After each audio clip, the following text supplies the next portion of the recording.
అంతరాయతిమిరోపశాంతయే శాంతపావనమచింత్య వైభవం తం నరం వపుషి కుంజరం ముఖే మన్మహే కిమపి తుందిలం మహః శరణం కరవాణి శర్మదం తే చరణం వాణి చరాచరోపజీవ్యం కరుణామసృణైః కటాక్షపాతైః కురు మామంబ కృతార్థసార్థవాహం శారదా శారదాంభోజవదనా వదనాంబుజే సర్వదా సర్వదాస్మాకం సన్నిధిః సన్నిధిం క్రియాత్ విమలపటీ కమలకుటీ పుస్తకరుద్రాక్ష శస్తహస్తపుటీ కామాక్షి పక్ష్మలాక్షి కలిత విపంచీ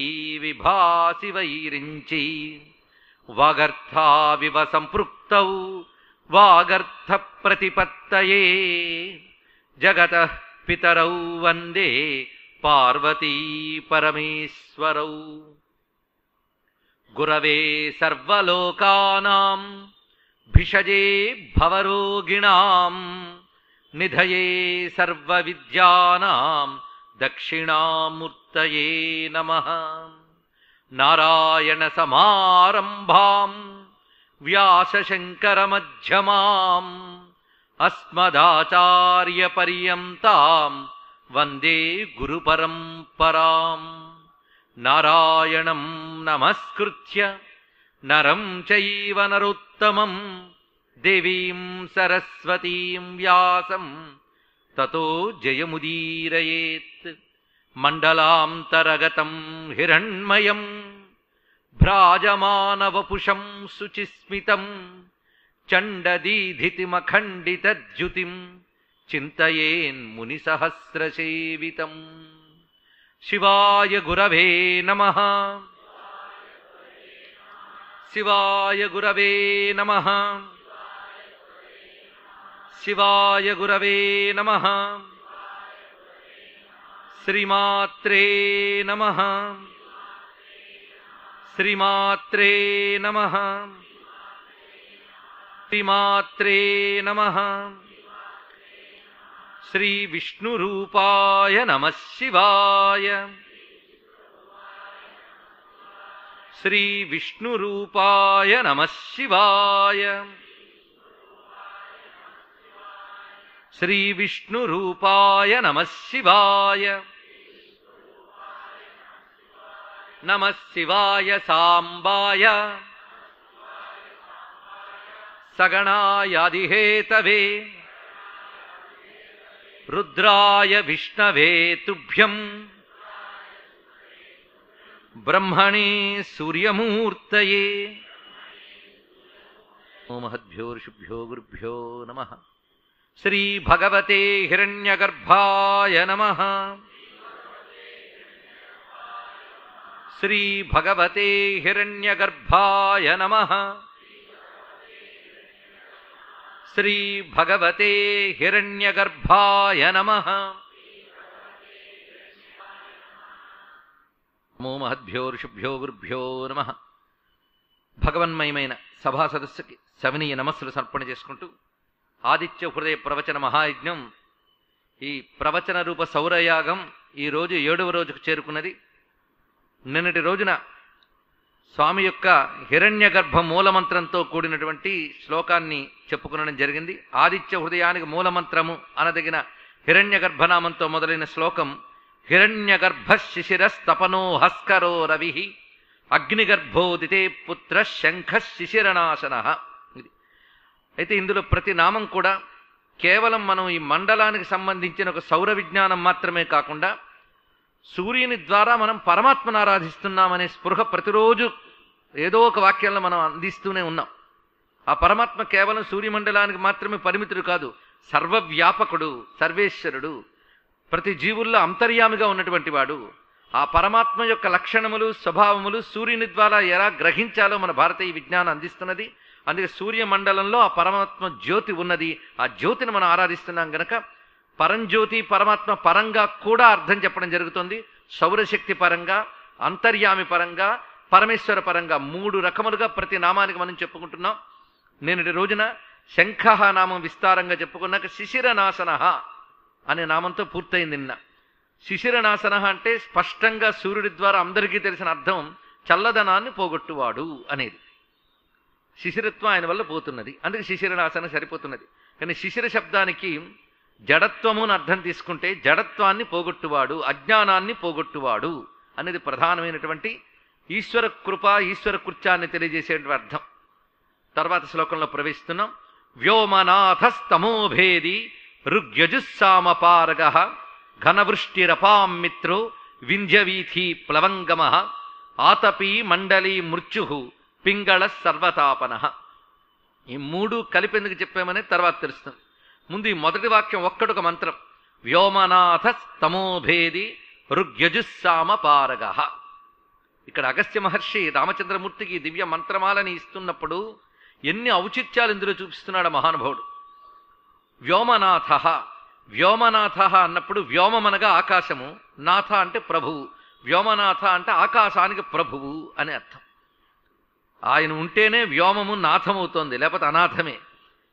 నాథ అంటే ప్రభువు, దిక్కు. అది లేకపోతే అనాథ అని అంటారు. ఆకాశం నాథవంతం ఎప్పుడవుతున్నదయ్యా అంటే స్వామి వచ్చేక ఆకాశం నాథవంతం అవుతుందట.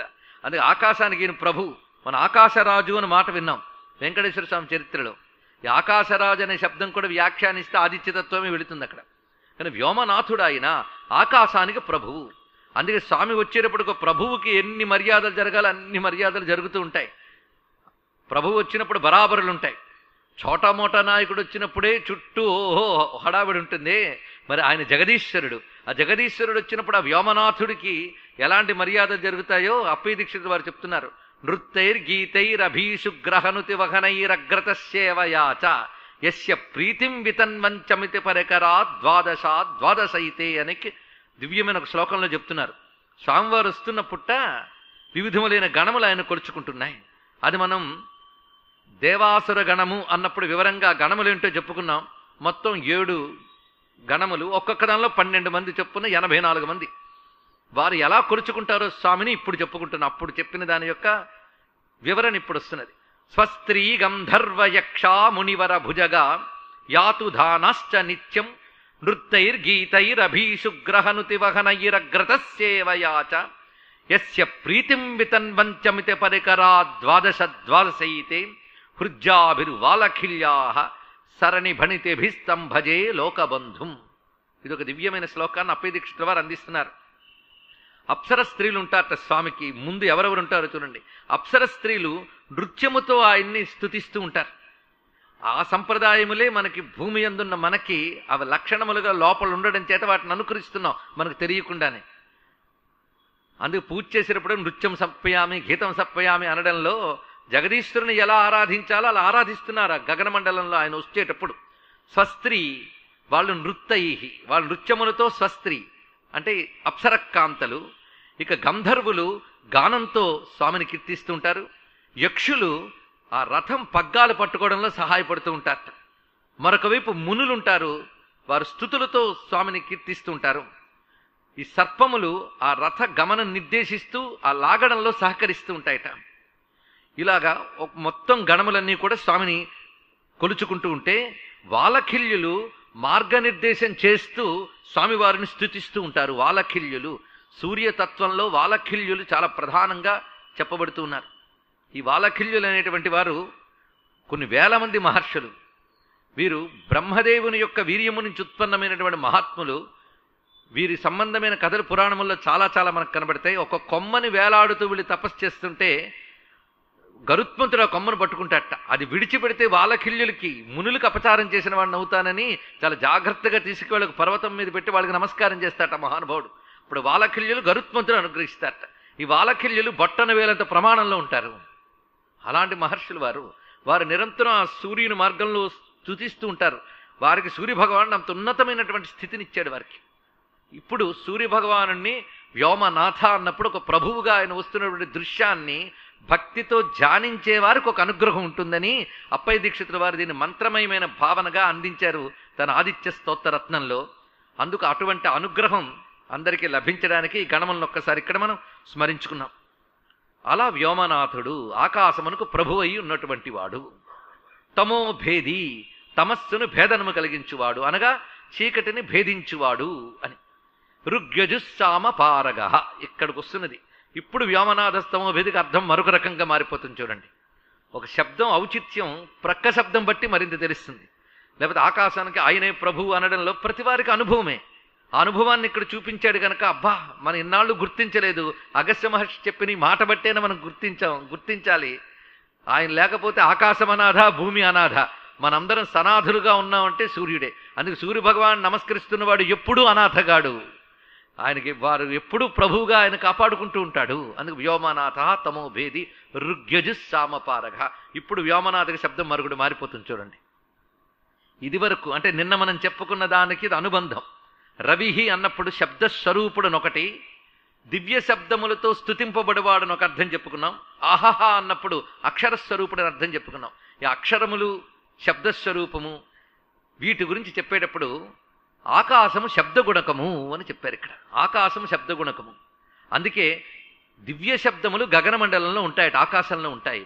ప్రతి శబ్దము నశించదు, అది ఆకాశంలో ఉంటుందట. ఏవైతే దివ్య శబ్దములు ఉన్నాయో అవి అనంతాకాశంలో ఉంటాయి. వాటిని మహర్షులు తపస్సుతో వింటారట, విని వాళ్ళు మనకు అందిస్తారు. అలాగా అనంత ఆకాశంలో ఉన్న శబ్దముల్ని తమ తపశ్శక్తితో వినగలుగుతారు మహర్షులు. ఆ విన్నవే మంత్రములు అని చెప్పబడతాయి. అందుకే మంత్రములకు ద్రష్టలు అని ఎందుకంటారంటే వారి తపశ్శక్తితో ఆ వ్యోమ వీధిలో ఉండేటువంటి దివ్య శబ్దాల్ని గ్రహించగలుగుతారు. దానికి తగ్గ శ్రవణేంద్రియం తపస్సు వల్ల వస్తుంది అని. ఎందుకంటే కొన్ని శబ్దములు మనం వినలేం. ఇప్పుడు ఆకాశవాణి వాళ్ళు పంపిస్తున్నటువంటి ఆ సంకేతాలని దానికి తగ్గటువంటి ఒక పరికరం పొంది మనకి శబ్దాన్ని తిరిగి అందిస్తుంది.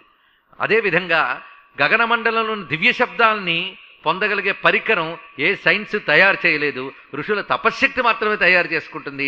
వాళ్ళు దాన్ని పొందుతారు. అందుకే దివ్య శబ్దములు ఎక్కడ పుడుతున్నాయి? వేద శబ్దములు వ్యోమంలో పుడుతూ ఉంటాయి. ఆ శబ్దస్వరూపుడైన సూర్య భగవానుడు ఆ వ్యోమనాథుడై ఆ శబ్దస్వరూపుడై గోచరిస్తున్నాడు. ఆ శబ్దము వల్ల ఏం కలుగుతున్నది? జ్ఞానం కలుగుతుంది. ఆ జ్ఞానం మనల్ని ఏం చేస్తున్నది? లోపలున్న తమస్సుని భేదిస్తున్నది. అందుకే వ్యోమనాథమైనటువంటి దివ్య శబ్దరాశి మంత్రరాశి ఏం చేస్తున్నదంటే అజ్ఞానాన్ని నశింపజేస్తోంది కనుక తమోభేది. ఇది ఒకదానికోటి ఉన్నటువంటి సంబంధం ఇది. అందుకు ఆకాశం శబ్దగుణకం అని మన వైదిక విజ్ఞానం చెప్తున్న విషయం. ఆకాశం శబ్దగుణకం, అగ్ని రూపగుణకం, వాయువు స్పర్శగుణకం, పృథ్వీ గంధగుణకం అనే పంచతన్మాత్రలకి పంచభూతాలకి మన అనుబంధం చూపిస్తున్నాం. అందుకు మొట్టమొదటి భూతం ఏదయ్యా అంటే ఆకాశం మొదటి భూతం. దానికి పైన ఎవడున్నాడయ్యా అంటే పరమాత్మ. అందుకే ఉపనిషత్తు చెప్తున్న క్రమం ఆత్మనః ఆకాశ సంభూత ఆకాశాద్వాయు వాయోరగ్ని అగ్నేరాప అని క్రమం మనకు కనిపిస్తోంది. అందుకు ఆకాశము ప్రథమ భూతం. ఇంకా చెప్పాలంటే పరమేశ్వరుని యొక్క ప్రథమ వ్యక్తము ఆకాశమే అని చెప్పారు. ఈ ఆకాశం నందు మళ్ళీ సర్వజగత్తు వ్యక్తమవుతున్నది. అందుకే పరమేశ్వరుడు ఆకాశ శరీరుడై సర్వజగత్తును తన యందు ధరించాడు అనే ఉద్దేశంతో ఆకాశ శరీరం బ్రహ్మ అని ఉపనిషద్వాక్యం మనకు కనబడుతున్నది. ఆకాశ శరీరం బ్రహ్మ అని. ఇదే మాటని త్యాగరాజస్వామి వారు ఆకాశ శరీరము బ్రహ్మమని అని ఒక మాట చెప్తారు. త్యాగరాజస్వామి వారు ఎందుకు చెప్పారంటే ఆయన నాదోపాసకుడు గనక శబ్దబ్రహ్మస్వరూపమైన నాదము ఆకాశం నుండి కలుగుతున్నది అనే భావన చూపించారు. అయితే మనలో ఎక్కడ కలుగుతోంది అంటే హృదయాకాశంలో అది వస్తున్నది ఆ నాదం. ఆ సుషుమ్నా నాడిని ఆధారం చేసుకుని మూలాధారం నుంచి క్రమంగా వస్తున్నది. అలా వచ్చేటప్పుడు పరా పశ్యంతి మధ్యమ వైఖరి అనేటువంటి 4 వాగ్స్వరూపములు వస్తున్నది. కనుక ఆకాశము అనేటువంటిది శబ్దమునకు స్థానము. అందుకే ఋగ్యజుస్సామపారగ అనేటువంటి మంత్రాన్ని స్థిరపరిచే ముందు వ్యోమనాథ తమోభేది ఋగ్యజుస్సామపారగ అనే క్రమాన్ని చూపిస్తున్నాడు. ఇది అద్భుతమైన వేద విజ్ఞానం ఇందులో చూపిస్తున్నాడు. అందుకే వేదాది మంత్రములు శబ్దములు మానవులు తయారు చేసినవి కావు. అయితే వెంటనే ఒక శబ్దము ఒక అక్షరము మానవులు తయారు చేయకుండా ఎలా ఉంటుంది అని చాలామంది ప్రశ్న. పైగా ఒక అర్థవంతమైన మంత్రము ఒక వాక్యములా కనబడుతూ ఉంటే అది మానవులు తయారు చేయలేదని ఎలా అండి అనగలుగుతున్నారు అంటే ప్రపంచంలో శబ్ద జగత్తు దృశ్య జగత్తు రెండూ ఉన్నాయి. దృశ్య జగత్తులో భవనాలు డ్యాములు మానవులు సృజించినవి. ఇవి కాకుండా మానవులు సృజించని దృశ్య జగత్తు పర్వతాలు నదులు రూపంతో లేదా మానవులు సృజించని దృశ్య జగత్తు ఎలా ఉన్నదో మానవులు సృజించలేని శబ్ద జగత్తు కూడా ఉన్నది. ఆ శబ్ద జగత్తే వేదరాశి. ఇది చెప్పారు ఇక్కడ. అయితే ఈ దృశ్య జగత్తు ఈ కంటితో నువ్వు చూడగలవు. అలాగే శబ్దములు కూడా పక్షులు కిలకిలా రావాలు ఇవన్నీ కూడా పరమేశ్వరుడి సృష్టే. కానీ ఇవన్నీ ఈ శ్రవణం వింటోంది. కానీ ఈ శరీరంతో ఈ శ్రవణం వినగలిగే శబ్దాలు ఉన్నాయి. కొన్ని జీవరాశులు ఈ శబ్దం వినలేవు. వాటికంటే మనం వినగలిగే ఉన్నాయి. మనం కూడా వినలేని సూక్ష్మ శబ్దాలు ఉన్నాయి. అవి ఋషులు మాత్రమే వినగలరు. వాళ్ళకి వినబడేవన్నీ దివ్య శబ్దములు. అవి ఈశ్వర స్వరూప శబ్దములవి. అవి ఈశ్వరుని యొక్క పలుకులు అని చెప్పవచ్చు. అలాంటి దివ్య మంత్రరాశి వేదము. ఈ వేదం ప్రధానంగా 3 రూపములతో ఉంటుంది. అది రుక్కులు, యజుస్సులు, సామములు. అందుకే వ్యోమమునందు జనించినటువంటి ఆ దివ్య వేదస్వరూపమే నాథ, ప్రభువు. మనందరికీ నిజమైన ప్రభువు ఎవరంటే ఆ వేదస్వరూపమే ప్రభువు. వేదమే విష్ణువు, విష్ణువే వేదము. అందుకే వేదవేద్యుడు ఆయన. ఆ మాట మనకి వేదో వేద విదవ్యంగో వేదాంగో వేదవిత్ కవి అన్నాం అక్కడ. ఆ కవి శబ్దం కూడా గుర్తుపెట్టుకోండి. వేదో వేద విదవ్యంగో, వేదములాయన, వేదములు తెలిసినవాడాయన, వేద వేద్యుడాయన. అందుకే వేదవేద్య వేదశ్చ సర్వై అహమేవ వేద్య వేదాంత కృత్వేద విదేవతాహం. ఇక్కడంతా వేదమంత్ర స్వరూపాన్ని ఆవిష్కరిస్తున్నాడు అగస్త్య మహర్షి ఇక్కడ. ఎందుకంటే జ్ఞానము అక్షరము ఇక్కడ వస్తున్నది కనుకనే ఆ దివ్యమైనటువంటి వేదం అంటే ఏమిటయ్యా అంటే విద్ అంటే జ్ఞానం అని అర్థం. విద్ అనే ధాతువు నుంచి వేదం ఉత్పన్నమైంది. వేదము జ్ఞానము. ఏమిటయ్యా ఆ జ్ఞానం అంటే ప్రత్యక్ష అనుమాన ప్రమాణములతో తెలియని జ్ఞానాన్ని అందించేది వేదము. అది వేదము యొక్క తస్మాత్ వేదస్య వేదత అని పెద్దవాళ్ళు ఈ మాటనే చెప్పారు. ప్రత్యక్షేన అనుమానేన ఎస్తు ఉపాయం న విద్యతే. ప్రత్యక్ష అనుమాన ప్రమాణాలతో తెలుసుకోలేని సత్యాన్ని చెప్పడానికి వచ్చింది వేదం.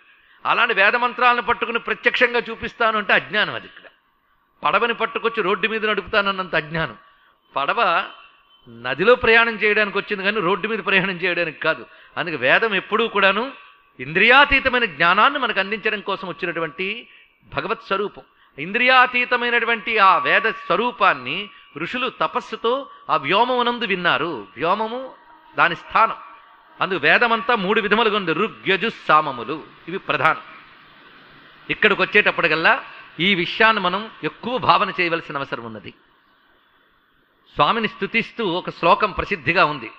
నమః సవిత్రే జగదేక చక్షుషే జగత్ ప్రసూతి స్థితినాశహేతవే త్రయీమయాయ త్రిగుణాత్మధారిణే విరించి నారాయణ శంకరాత్మనే అని స్తుతిస్తాం. అంటే బ్రహ్మ విష్ణు శివాత్మకుడైనటువంటి స్వామి త్రయీమయాయ, త్రయీమయుడు. త్రయీ అనగా వేదము అని అర్థము. మనం త్రయీ శబ్దానికి అనేక మంది ఇక్కడ అర్థం చెప్పుకున్నాం. వేదమునకు త్రయీ అని పేరు. ఎందుకంటే 4 వేదములు కూడా 3 రకాల మంత్రములతో ఉంటాయి. రుక్కు, యజుస్సు, సామము అని చెప్పబడుతూ. యజుర్వేదంలో కూడా కొన్ని రుక్కులు ఉంటూ ఉంటాయి. యజుస్సులు అనేవి ఎలా ఉంటాయి? గద్య రూపంలో ఉంటాయట. రుక్కులు శ్లోక రూపంలో ఉంటాయి. సామము గాన రూపంలో ఉంటుంది. ఇది స్థూలార్థం. ఇంకా చెప్తే చాలా చాలా ఉంది. ప్రస్తుతానికి ఇంత తెలుసుకుంటే చాలు. ఈ విధంగా వేదమంత్రములు శ్లోక, గద్య, గాన రూపములుగా చెప్పబడుతూ ఋగ్యజు సామములు అని చెప్పబడుతుంటాయి. అందుకే వేద విద్యను అంతటి కలుపుని త్రయీ అని పేరు వచ్చినది. ఆ వేదం అంతా కూడా సూర్యనారాయణ రూపంలో ఉందిటండ. ఇది భావము విశ్వాసము కాదు. అది ఎంత సప్రమాణమో ఈరోజు చెప్పుకుంటున్నాం. కానీ ఇది చాలా ప్రధానమైన ఈ 3 నామముల్లో వేద విద్యా స్వరూపుడుగా స్వామిని ఆవిష్కరిస్తున్నారు. మామూలుగా చూస్తే వ్యోమనాథ తమోభేది అంటే ఆకాశంలో ఉన్నాడు, చీకట్టి పోగొడతాడు అని అంటాం. కానీ ఋగ్యజుశ్యామపారగ పక్కన ఉండడంతో ఇది ఎంత వైదికమైన మహార్థాన్ని చెప్తున్నారో చూడాలి. ఇక్కడ స్వామి గురించి మండలం గురించి భావన చేస్తూ గొప్ప మాట అంటారు అప్పయ్య దీక్షితుల వారు. శృతినికర ఘనీభావ రూప సమింధే అని ఒక మాట వేశారు. ఎవడయ్యా ఇది అంటే శృతినికర ఘనీభావ రూప. శృతి నికరము అంటే వేద సమూహము. వేద సమూహమంతా ఘనీభవించి సూర్యమండలంగా మారిందిట. ఇది చూస్తే గొప్ప పొయిట్రీ అండి అంటే అది అజ్ఞానము. పొయిట్రీ కాదు, ఇది ఫ్యాక్ట్. అది ఎలాగో చూద్దాం. దీనికి సంబంధించి మనకి అద్భుతమైన కథ పురాణంలో చూపిస్తున్నారు. ఆదిత్య మండలం ఎలా ఆవిర్భవించిందో కథ చెప్తున్నారు ఇక్కడ. నిన్న ఆ మండలాంతర్గతమైన నారాయణుడు అదితీదేవి తపస్సు చేత ఆమె గర్భము నుంచి అవతరించి ఆదిత్యుడు అని పేరు పొంది దేవతలను రక్షించడం కోసం అసుర సంహారం చేశాడు కథ. అంటే ఆయనే అవతరించి చేసినటువంటి వైనవది. కానీ ఆదిత్య మండలం ఎలా వచ్చిందనే దాన్ని నాకు అద్భుతమైన విషయాన్ని చెప్తున్నారు. ఇది పురాణ కథ అని కాకుండా దీనిలో ఉన్నటువంటి భావన ఒక్కసారి పరిశీలించి ఈ సత్యాన్ని అందుకోవడానికి ఆధునిక విజ్ఞానం ఇంకా ఎదగాలి అని మాత్రం చెప్తున్నాం. కానీ ఇందులో ఒక అద్భుతమైన సత్య విజ్ఞానం ఉన్నది, దాన్ని పరిశీలిద్దాం. సృష్టి ఆరంభంలో పరమేశ్వరుడు బ్రహ్మదేవుని సృజించాడు. ఆయన ధ్యానం చేసుకుంటూ ఉంటే ఏ విజ్ఞానంతో ప్రపంచాన్ని ఏర్పరచాలి అనేటువంటి జ్ఞానం ఆయనకు కావాలని తపస్సు చేస్తున్నాడు. ఎందుకంటే జ్ఞానం ఎవరికి వస్తుందంటే తపస్సు చేసిన వాడికి జ్ఞానం వస్తుంది, తపస్సు చెయ్యని వాడికి జ్ఞానము లేదు. ఇది ఎప్పుడు అండర్లైన్ చేసుకోవాల్సింది. ప్రవచనాలు వినేవాళ్ళకి, పుస్తకాలు చదివే వాళ్ళకి జ్ఞానం రాదు. మరి మమ్మల్ని ఎందుకు కూర్చోబెట్టారని అడిగాను. ఆ వినడం తపస్సులో చేస్తే తప్పకుండా జ్ఞానం వస్తుంది. తపస్సు అంటే ఏకాగ్రముగా, దీక్షగా, శ్రద్ధగా చేసేది తపస్సు. అలా కానీ శ్రవణం చేసినా, పఠనం చేసినా తప్పకుండా అది తపస్సు అయిపోతుంది. కానీ నేను చదివేస్తాను నాకు అర్థమైపోవాలి, నేను వినేస్తాను నాకు అర్థమైపోవాలి అనుకుంటే తపస్సు కాదు. ఎంత ఏకాగ్రంగా వినాలి అంటే దీక్షగా వినాలి, అప్పుడు అదే తపస్సు అవుతుంది. అందుకు శ్రవణం తపస్సులో చేస్తే 7 రోజుల్లో పరీక్షిత్తులో మోక్షం పొందిపోతాం. మనము శ్రవణం చేశాడు, ఆయన శ్రవణం చేశాడు, ఆయన మోక్షం పొందిపోయాడు. ఎందుకంటే శ్రవణం తపస్సులా చేశాడు. సంకీర్తన చేసిన త్యాగరాజస్వామి వారు మోక్షం పొందిపోయారు. 1000 పాటలు కనిపించిన ప్రతివాడి ముందు పాడేస్తున్నాం, మనం ఇక్కడే ఉన్నాం. ఎందుకు? ఆయన గానాన్ని తపస్సుగా చేశాడు. మనకు గానం తపస్సు కాలేదు, అది ఇక్కడ వచ్చింది. కవిత్వాలు చాలామంది రాశారు, పోతన గారు ఒక్కరే కవిత్వంలో మోక్షం పొందారు. ఎందుకు? శ్రీ కైవల్య పదము చేరుటకు నై రచించాడు. కవితారూప తపస్సు చేసేదను శ్రీకంఠ అంటారు విశ్వనాథ వారు. అందరూ చేసేవే, కానీ తపస్సుగా చేసిన వాడు సాధకుడు. మిగిలిన వాళ్ళు ఎలాగూ ఖాళీగా ఉన్నాను కదా, వస్తే మంచేది పుచ్చేసుకుందామని. కానీ శ్రద్ధతో తపస్సుతోనే పరమాత్మని పట్టుకోగలగాలి. అందుక తపస్సుతో కానీ సాధన చేస్తే తప్పకుండా పొందగలం. అందుకే ప్రతి శ్రవణాదులు సాధనలతో ఈ విధంగా లభిస్తాయి మనకి. అలాగా బ్రహ్మదేవుడు కూడా మొట్టమొదటిగా చేసిన తపస్సుట. పరమేశ్వరుడు ఆయన తపస్సు చేయమన్నాడు. ఎలా చేయమన్నాడండి? కనబడి చెప్పాడా? నాభి నుంచి వచ్చిన బ్రహ్మదేవుడు, నాభీకమలం నుంచి వచ్చిన బ్రహ్మదేవుడు ఏం చేయాలని ఆలోచిస్తుంటే అప్పుడు జలమయమంగా ఉన్నది సృష్టి. తప తప అని శబ్దం వినబడింది జలం నుంచి. ఆ తప తప అంటే తపించు తపించు అని సజెషన్ తీసుకున్నాడు. మన దగ్గర ఎవడైనా తప తప అంటే నీరు తపతపలాడుతుంది అనుకుంటాం, కానీ సజెషన్గా ఎక్కడ తీసుకుంటాం మనం? అందులోంచి ఆయనకు సందేశం ఉంది. అందుకే శిష్య లక్షణం ఉన్నవాడికి భగవంతుడు ప్రతి చోట నుంచి బోధిస్తూనే ఉంటాడు. ఆ బోధ గ్రహించగలగాలి అంటే మనం ముందు శిష్యులం అవ్వాలి, మంచి శిష్యులం. బ్రహ్మగారు మంచి శిష్యుడు, అందుకే మనందరూ గురువు కాగలిగాడు. చూడండి ఇక్కడ నారాయణం పద్మభువం, తర్వాత వశిష్టం. అందుకే ఆయన ప్రధానం. మనకి ఏ మెసేజ్ ఇవ్వదలుచుకున్న భగవంతుడు ముందు బ్రహ్మగారికి ఇస్తారట, బ్రహ్మగారు ఋషులకి ఇస్తారట, ఋషులు మనకిస్తారు. అందుకు ఋషులకి అటు భగవంతుడికి నడుమ ఉన్నటువంటి ఆది కవి ఎవరయ్యా అంటే బ్రహ్మగారు. అందుకే ఆది కవయే ముహ్యంత యత్సూరయ అని భాగవతంలో 2వ శ్లోకంలో చెప్తున్నారు. ఆది కవి అనగా బ్రహ్మదేవుడనే అర్థాన్ని అక్కడ భాగవతకారులు చెప్తున్నారు. అందుకు ఆ బ్రహ్మగారు ఆయన ఏం చేశారంటే తపస్సు చెయ్యగా పరమాత్మానికి వేదములు ఇచ్చాట. అంటే వైకుంఠం నుంచి పుస్తకాలు ప్రింట్ చేసి ఇవ్వలేదు. స్ఫురణ, భగవంతుడు జ్ఞానం ఇవ్వడం అంటే చేతికి పుస్తకం ఇవ్వడం కాదు, బుద్ధికి స్ఫురింపజేయడమే భగవత్కృప. జ్ఞానం బుద్ధికి స్ఫురించేది జ్ఞానం, కానీ పుస్తకంలో కూర్చున్నది జ్ఞానం కాదు. బుద్ధికి స్ఫురించింది, వెంటనే స్ఫురించిన శబ్దం వెలికి వచ్చిందిట. బ్రహ్మ నోట మొట్టమొదటి శబ్దం పలికింది ఏమిటయ్యా అంటే ఓం అనే శబ్దం బ్రహ్మ నోట నుంచి మొదట పలికినది. ఇది చెప్తున్నారు. బ్రహ్మ నోట మొదట పలికిన శబ్దం గనక అది ఓం. మొదట పలికేది ఏది అంటే తరువాత రాబోయే దాని యొక్క సారం మొదట పలుకుతుందండి ఇక్కడ. అందుకే ప్రథమం చాలా ముఖ్యం. ఎందుకంటే చెట్టుకు ప్రథమం విత్తనం, విత్తనంలో చెట్టు అంతా ఉన్నది. అలాగే రాబోయే శబ్దాలన్నిటికీ ప్రథమ శబ్దం ఓంకారం పలికింది. ఓంకారంలో సర్వశబ్దములు ఉన్నాయట. అందుకే ఓంకారం సర్వశబ్దములకి మూలము. ఆ ఊ మా అనే సృష్టి స్థితి లయాత్మకమైన తత్వం ఆ ప్రణవంలో దాగి ఉన్నది. ఆ ఓం అనే శబ్దం పలికింది బ్రహ్మగారి నోటి నుంచి. అందుకే ఓంకారశ్చ అధశబ్దశ్చ అనే విషయాన్ని చెప్తున్నారు ఇక్కడ. ఈ 2 శబ్దములు కూడా బ్రహ్మ యొక్క కంఠళాల నుంచి మొదట పలికినవి అని. అథ అంటే ఇకపై అని అర్థం అనమాట. ఈ ఇకపై అంటే అంతకుముందు ఏదో పెద్ద చేసేసినట్టు, ఇప్పుడు ఇకపై ఏమిటండి అని అంటారు కొందరు. కానీ ఇంకా మొదలెడదామా అన్న మాట ఉంది లోకంలో. ఇంకా మొదలెడదామా అంటే అర్థం ఏంటి? ఇప్పటివరకు ఏం చేసేమని ఇప్పుడు ఇంకా మొదలెడదామా అని అర్థం కాదు. ఇంకా మొదలెడదామా అంటే ఇప్పటివరకు ఏం జరిగిందో కట్టిపెట్టి ఇంక ఇదే పనిగా చేసుకుందాం అనడం ఇక అనేది. ఈ ఓంకారము అధశబ్దము పలికింది గనక వేదములు మంత్రములన్నీ ఓంకారంతో మొదలవుతాయి, శాస్త్ర సూత్రములన్నీ అథాశబ్దంతో మొదలు పెడతారు. అథాతో బ్రహ్మ జిజ్ఞాస ఇవన్నీ అథశబ్దంతో మొదలుపెట్టారు. ఎందుకంటే బ్రహ్మగారు నోట మొదలు పలికినవి ఇది. ఆ ఓంకారంలో సర్వ వేదరాశి ఉందిట. ఆ ఓం అని అంటూ ఉంటే చిత్రంగా కళ్ళు తెరిచేటప్పటికల్లా ఆ ఓంకార శబ్దంలోంచి ఒక తేజపుంజం ఏర్పడి బ్రహ్మగారి ముందు కనబడిందిట. ఇది మనం గణపతి కథ కూడా చెప్పినప్పుడు కూడా చెప్పుకున్నాం. అంటే అన్నీ ఎక్కడో కలుస్తున్నాయి, మనకు అన్వయించుకోవడం తెలియడం లేదు. అక్కడ ఓంకారం ఒక తేజోమయమైన ఆకృతి ధరించింది. ఇది అర్థం కావడం కోసం నిన్న వేసుకున్నాం మనం పునాది. అదేమిటంటే ఒక అక్షరం పలికినప్పుడు, ఒక శబ్దం పలికినప్పుడు అది నాట్ ఏ మియర్ సౌండ్, అదో కేవలం శబ్దమాత్రం కాదు. శబ్దంలో దీప్తి ఉంటుంది, ప్రకాశం ఉంటుంది, తేజస్సు ఉంటుంది. అది తెలుసుకోవాల్సింది. అందుకే మన సంస్కృతిలో మంత్రం అనేది అంత ప్రధానంగా ఉన్నది. ఒక శబ్ద ఉచ్చారణతో అద్భుతమైన శక్తి ఉంటుంది. అందుకే ఆ శబ్దము వల్లే ఈ జగత్తంతా ప్రకాశిస్తున్నది అని శాస్త్రం చెప్తున్నది. ఇదమంధం తమకృష్ణం జాయేత భువనత్రయం యది శబ్దాహ్వయం జ్యోతి ఆసంసారం నదీప్యతే అంటారు అలంకారికులు. ఏమిటంటే శబ్దజ్యోతి లేకపోతే ఈ ప్రపంచమంతా అంధకార బంధురమే. అవునా లేదా చెప్పండి? ఆ శబ్దం అనేది లేకపోతే అక్షరాలు లేవు, అక్షరాలు లేకపోతే శాస్త్రాది జ్ఞానములు లేవు, ఆ జ్ఞానం లేకపోతే జగమంతా కూడా అజ్ఞానమనే అంధకారంలో కొట్టుకుపోవాలి. అందుకే అజ్ఞానం అనే అంధకారం నుంచి మనల్ని వెలికి తీయడానికి పనికొచ్చే గొప్ప జ్యోతి ఏమిటయ్యా అంటే శబ్దజ్యోతి. అందుకే తమోభేది అయినటువంటిది శబ్దజ్యోతి. ఆ తమోభేదమైన శబ్దజ్యోతి ఎక్కడ పుట్టిందంటే జ్యోతి ఆకాశంలోనే పుడుతోంది, శబ్దజ్యోతి ఆకాశంలోనే పుడుతోంది. అందుకే వ్యోమనాథ తమోభేది. ఆ శబ్దజ్యోతి ఋగ్యజుస్సామములు. ఇది క్రమము, దానిలో గ్రహించవలసిన ప్రధానమైన విషయం. మొత్తానికి ఇప్పుడు బ్రహ్మగారికి ఏం జరిగిందండి? ఆ ఓంకారం తేజో రూపంతో కనబడింది. అది చూస్తూ కూర్చున్నట్ట.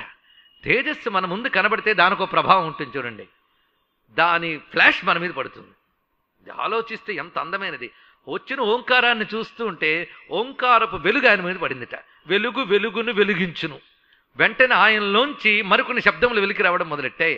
ఆయన నుంచి ఆ శబ్దములు వెలికి తెచ్చింది ఎవడు? లోపలున్న పరమాత్మ ప్రణవరూపుడే వెలికి వచ్చి ఆ ప్రణవరూపుడే మళ్ళీ ఆయన బుద్ధిని ప్రేరణ చేయగా బోలుడని శబ్దములు అప్రయత్నముగా వస్తున్నాయట. అంటే బ్రహ్మగారు ప్రిపేర్ అయి పలికిన శబ్దములు, నోట్స్ రాసుకుని చెప్పిన శబ్దములు కావు. పరమాత్మ తన నుంచి పలికిస్తున్న శబ్దములు, బ్రహ్మ నుండి పలకబడుతున్నాయి పరబ్రహ్మ శబ్దములు. ఇక్కడ శబ్దములు పలుకుతూ ఉంటే ఆ పలికినవన్నీ కూడా రుక్కులుగా, యజస్సులుగా, సామములుగా బ్రహ్మ యొక్క 4 వదనాల నుంచి పలుకుతున్నాయి. 4 వదనాల నుంచి పలికిన ఆ రుగ్యజుస్సామాత్మకమైన మంత్రరాశి వేదము అని చెప్పబడుతుంది. ఈ రుక్యజుస్సామములు ఎక్కడి నుంచి వచ్చాయి? అకార ఉకార మకారాత్మకమైన ఓంకారం నుంచి ఈ 3 వచ్చాయి. అది విషయాన్ని చూపిస్తున్నాడు ఇక్కడ. ఈ అకార ఉకార మకారముల్లో ఒక రహస్యం ఉందని ఛాందోగ్యం చెప్తున్నది. అదేమిటంటే అది భూమి, అంతరిక్షము, దివి, ఈ 3 యొక్క సారము అకార ఉకార మకారాల్లో ఉందిట. అది ఓంకారంగా ఉన్నది. ఆ ఓంకారంలో ఉన్న 3 ఋగ్యజుస్సామాత్మకములుగా వచ్చినది. అది అక్కడ నుంచి మనం చూస్తున్నటువంటి త్రికాలాలలో ఉన్న ప్రపంచమంతా ఏర్పడింది. కనుకని ఓంకారం ప్రపంచానికి మూలమనేది ఒక మత విశ్వాసం కాదు, ఒక తపో విజ్ఞానం. ఇది గుర్తుపెట్టుకోండి. ఓంకారం ప్రపంచానికి మూలం. ఈ మాట చెప్పగలిగిన భారతీయ సంస్కృతికి నమస్కారం. ఇక్కడ చాలామంది వారి శ్రీమతులు పిలిస్తే తప్పనిసరి రావడము, స్నేహితులు పిలిస్తే తప్పనిసరి రావడము, అలాంటి మహాత్ములు ఉన్నారు కనుక ఏదో వాళ్ళ పురాణ కాలక్షేపం అండి, పురాణం విన్నామండి అని అంటూ ఉంటారు. పురాణం అనే మాట తప్పు మాట కాదు, కానీ పురాణ కాలక్షేమం దృష్టి విడిచిపెట్టండి. ఋషులిచ్చిన విజ్ఞానం వింటే ఆశ్చర్యచకితులమైపోయి ఆ విజ్ఞానం తెలుసుకోకుండా ఇన్నేళ్లు వృధాగా గడిపేమని సిగ్గుపడాల్సిన విషయం ఇది ఇక్కడ. ఎందుకంటే ఈ మధ్య జర్మనీలో ఓంకారాన్ని, గాయత్రిని పేటెంట్ చేయబోయారు. తెలుసా మీకు? జర్మనీ యూనివర్సిటీలో సంస్కృతాధ్యయనం జరుగుతుంది. కొన్నాళ్ళకి మనకు అసలు సంస్కృతం నేర్పడానికి విదేశాల నుంచి రావాల్సి వస్తుంది జనం. అప్పుడు నేర్చుకుందాం వాళ్ళ దగ్గర. వాళ్ళు ఓంకారాన్ని పేటెంట్ చేయబోయారట. ఎందుకంటే ఇది అంత గొప్పది అని వాళ్ళు ప్రూవ్ చేశారు. అప్పుడు అక్కడ మన వాళ్ళు కొంతమంది మేల్కొని దాన్ని అడ్డుకుని ఓంకారం భారతదేశానికి సంబంధించిన వేదము నుంచి వచ్చినది అని చూస్తే అక్కడ వాళ్ళు అంగీకరించి అప్పుడు మనకు అంగీకరించారు ఓంకారాన్ని. అంటే ఓంకారం ఒక వైజ్ఞానికమైన అంశం ఉందిట. అంత నేను వివరించాలంటే ఓంకారం మీద ఉపన్యాసం పెట్టుకోవచ్చు. కానీ ఇక్కడ సంక్షిప్తంగా ఒక్క మాటలో చెప్తాను. ఆ, ఊ, అం.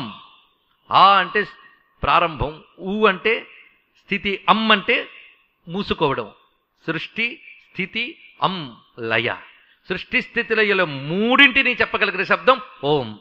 సృష్టి స్థితి లయలు 3 చేసే బ్రహ్మ విష్ణు రుద్రుల్ని 3 చెప్పిన శబ్దం ఇది. అందుకే ఏ దేవతామంత్రం ముందైనా ప్రణవం పెట్టుకుంటాం. ఎందుకంటే సృష్టి స్థితి లయాత్మకుడైన పరమేశ్వరుని తెలియజేసే ఏకైక శబ్దం ఓం. అందుకు ఓమిత్యేకాక్షరం బ్రహ్మ అనడమే కాకుండా తస్య వాచక ప్రణవ అని యోగశాస్త్రం చెప్తుంది. ఇప్పుడు యోగా అంతే అందరికీ క్రేజ్ కదండి. ఆ యోగా ఆనందించినటువంటి మహానుభావుడు పతంజలి చెప్తున్నాడు తస్య వాచక ప్రణవ అని. ఎందుకంటే ఆ ప్రణవం నుంచే సర్వ జగత్తు ఉత్పన్నమైంది. అక్షర రాశి కానీ స్వరరాశి కానీ ఇవన్నీ అక్కడి నుంచే వచ్చాయి. అందుకే మనం పలికే ప్రతి శబ్దానికి ఒక కన్ఫైన్డ్ నోట్ ఉన్నది.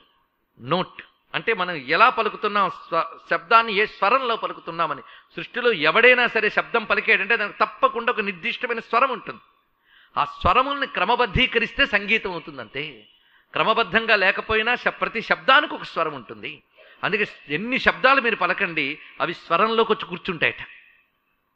అలాంటప్పుడు స్వరాలు ఎన్ని, మీరు ఎన్ని శబ్దాలు పలికినా స్వరాలు మాత్రం 7. అందులోకి వచ్చి కూర్చోవలసింది ఏ శబ్దమైనా. ఎన్ని స్వరాలు? 7. సరిగమ పదని అనేది. ఈ సరిగమ పదని సప్తస్వర విజ్ఞానం ఎక్కడి నుంచి వచ్చిందయ్యా అంటే వేదముల నుంచి జనించినది అనే విషయం మీరు నేను చెప్తే వేరే విషయం. కానీ సంగీతంలోనే పుట్టి పెరిగి సిద్ధింపజేసుకున్నవాడు చెప్తే మనకు మరీ ప్రమాణం. ఆయన ఎవరయ్యా అంటే సద్యోజాతాది పంచవక్త్రజ సరిగమ పదనీవర సప్తస్వర విద్యాలోలం విదళిత కాలం విమల హృదయ త్యాగరాజపాలం నాదతనుమనిషం శంకరం అని చెప్తున్నాడు ఇక్కడ. మొత్తానికి ఇప్పుడు ఏం జరిగింది?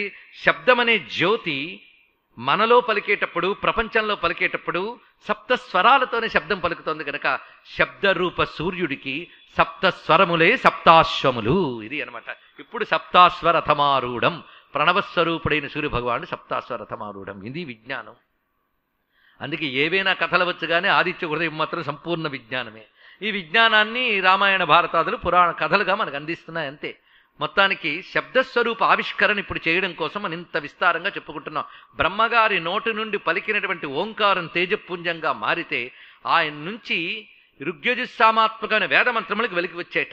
ఎన్నవి? ఎవరైనా లెక్క కట్టగలరా? వేదమంత్ర రాశికి లెక్క చెప్పలేం. అనంతావై వేదాహ, అనంతమైన శబ్దాలు ఎవరైనా పలకగలరండి అంటే ఎవరూ పలకలేరు కనుక బ్రహ్మదేవుడే పలకగలిగాడు. అక్కడ ఆయనే పలకగలిగాడు. ఆ పలికిన ప్రతి శబ్దము కూడా ఒక జ్యోతిగా మారింది. ఆ సూత్రం మర్చిపోవద్దు. శబ్దములో జ్యోతి ఉంటుంది, ప్రకాశం ఉంటుంది. ఈ మాట మన శాస్త్రం చెప్తే కొట్టిపారేస్తాం. కానీ కొన్ని ఏళ్ల క్రితం టోనోస్కోపీ అనే యంత్రము ద్వారా శబ్దము ఆకారం స్వీకరిస్తుంది అని ఆ యంత్రము ద్వారా శబ్దం తీసుకునే ఆకారాన్ని వాళ్ళు గ్రహించితే వివిధ ఆకారాలు కనబడ్డాయి శబ్దములో. అదొక ప్రత్యేకమైన అంశం. అది అంటే శబ్దము ఒక కాంతిమయమైన ఆకారాన్ని స్వీకరిస్తుంది. దాన్ని ఈ కన్ను చూడలేదు, ఈ కన్ను చూడలేనివి చాలా ఉన్నాయి. కానీ ఆ కాంతిమయమైన ఆకృతి మనల్ని చూస్తుంది. ఇది తెలుసుకోవాలి. ఈ మాట చెప్పడం ఎందుకంటే స్తోత్రాలు చదివేవారికి, మంత్రాలు చేసేవారికి ఒక స్పృహ కావాలి. అదేమిటంటే అది చేసేటప్పుడు దానిలో ప్రకాశమానమైన ఒక కాంతి వెలువడి వాడి ప్రాణశక్తిలో తప్పకుండా అది అనుగ్రహిస్తూ ఉంటుంది. అందుకే మంత్రాన్ని ఎప్పుడూ కూడాను పొరపాటును కూడా ఒక శబ్దము అక్షరము అనుకోవద్దు. అది దేవత ధరించిన శబ్దరూపం అనుకోండి. ఆ శబ్దం వల్ల దేవత ఒక కాంతి రూపాన్ని మరి తీసుకుంటుంది. అందుకే కాంతి శబ్దముగా మారుట, శబ్దము కాంతిగా మారుట, ఈ రెండు చాలా ప్రధానమైన అంశములు. అందుకు పలికిన సమస్త వేదముల యొక్క మంత్ర రాశి మళ్ళీ వెలుగులుగా మారిపోయేట. ఈ మారిన వెలుగులన్నీ ఎక్కడికి వెళ్ళిపోయాయంటే ఆ ముందు ఉన్నటువంటి ఓంకారం అనే జ్యోతిలోకి వెళ్ళిపోయేట. మనం ఒక మండుతున్న అగ్నిలో కర్పూరాలు వెలిగించి అవి కూడా వేసిస్తే ఎలా ఉంటుందో అలా ఇవన్నీ కలిసి అందరూ వెళ్ళిపోయేట.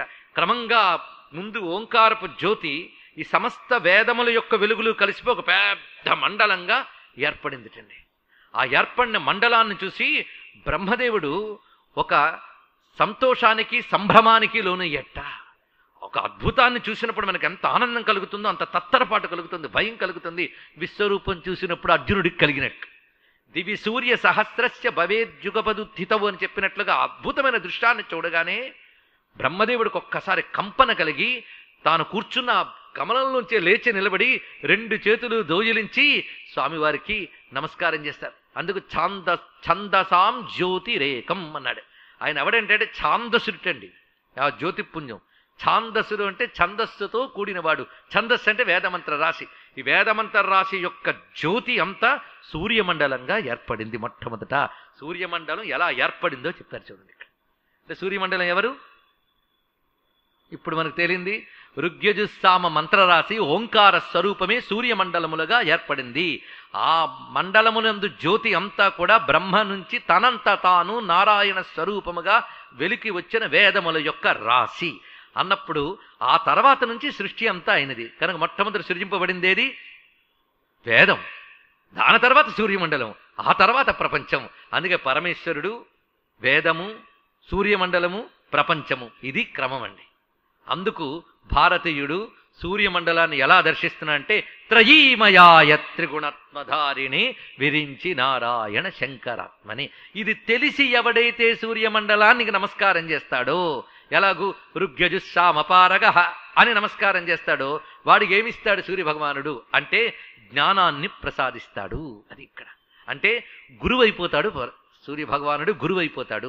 ఎందుకంటే మీరు ఎలా పిలిస్తే అలా పలుకుతాడని మనం మొదటి రోజే చెప్పుకున్నాం. ఒక్కొక్క నామంలో మన అవసరం ఉంది, ఒక్కొక్క నామంలో భగవంతుడి శక్తి ఉంది అని అర్థం ఉంది, కానీ ఒక్కొక్క నామంలో మన అవసరం ఉంది.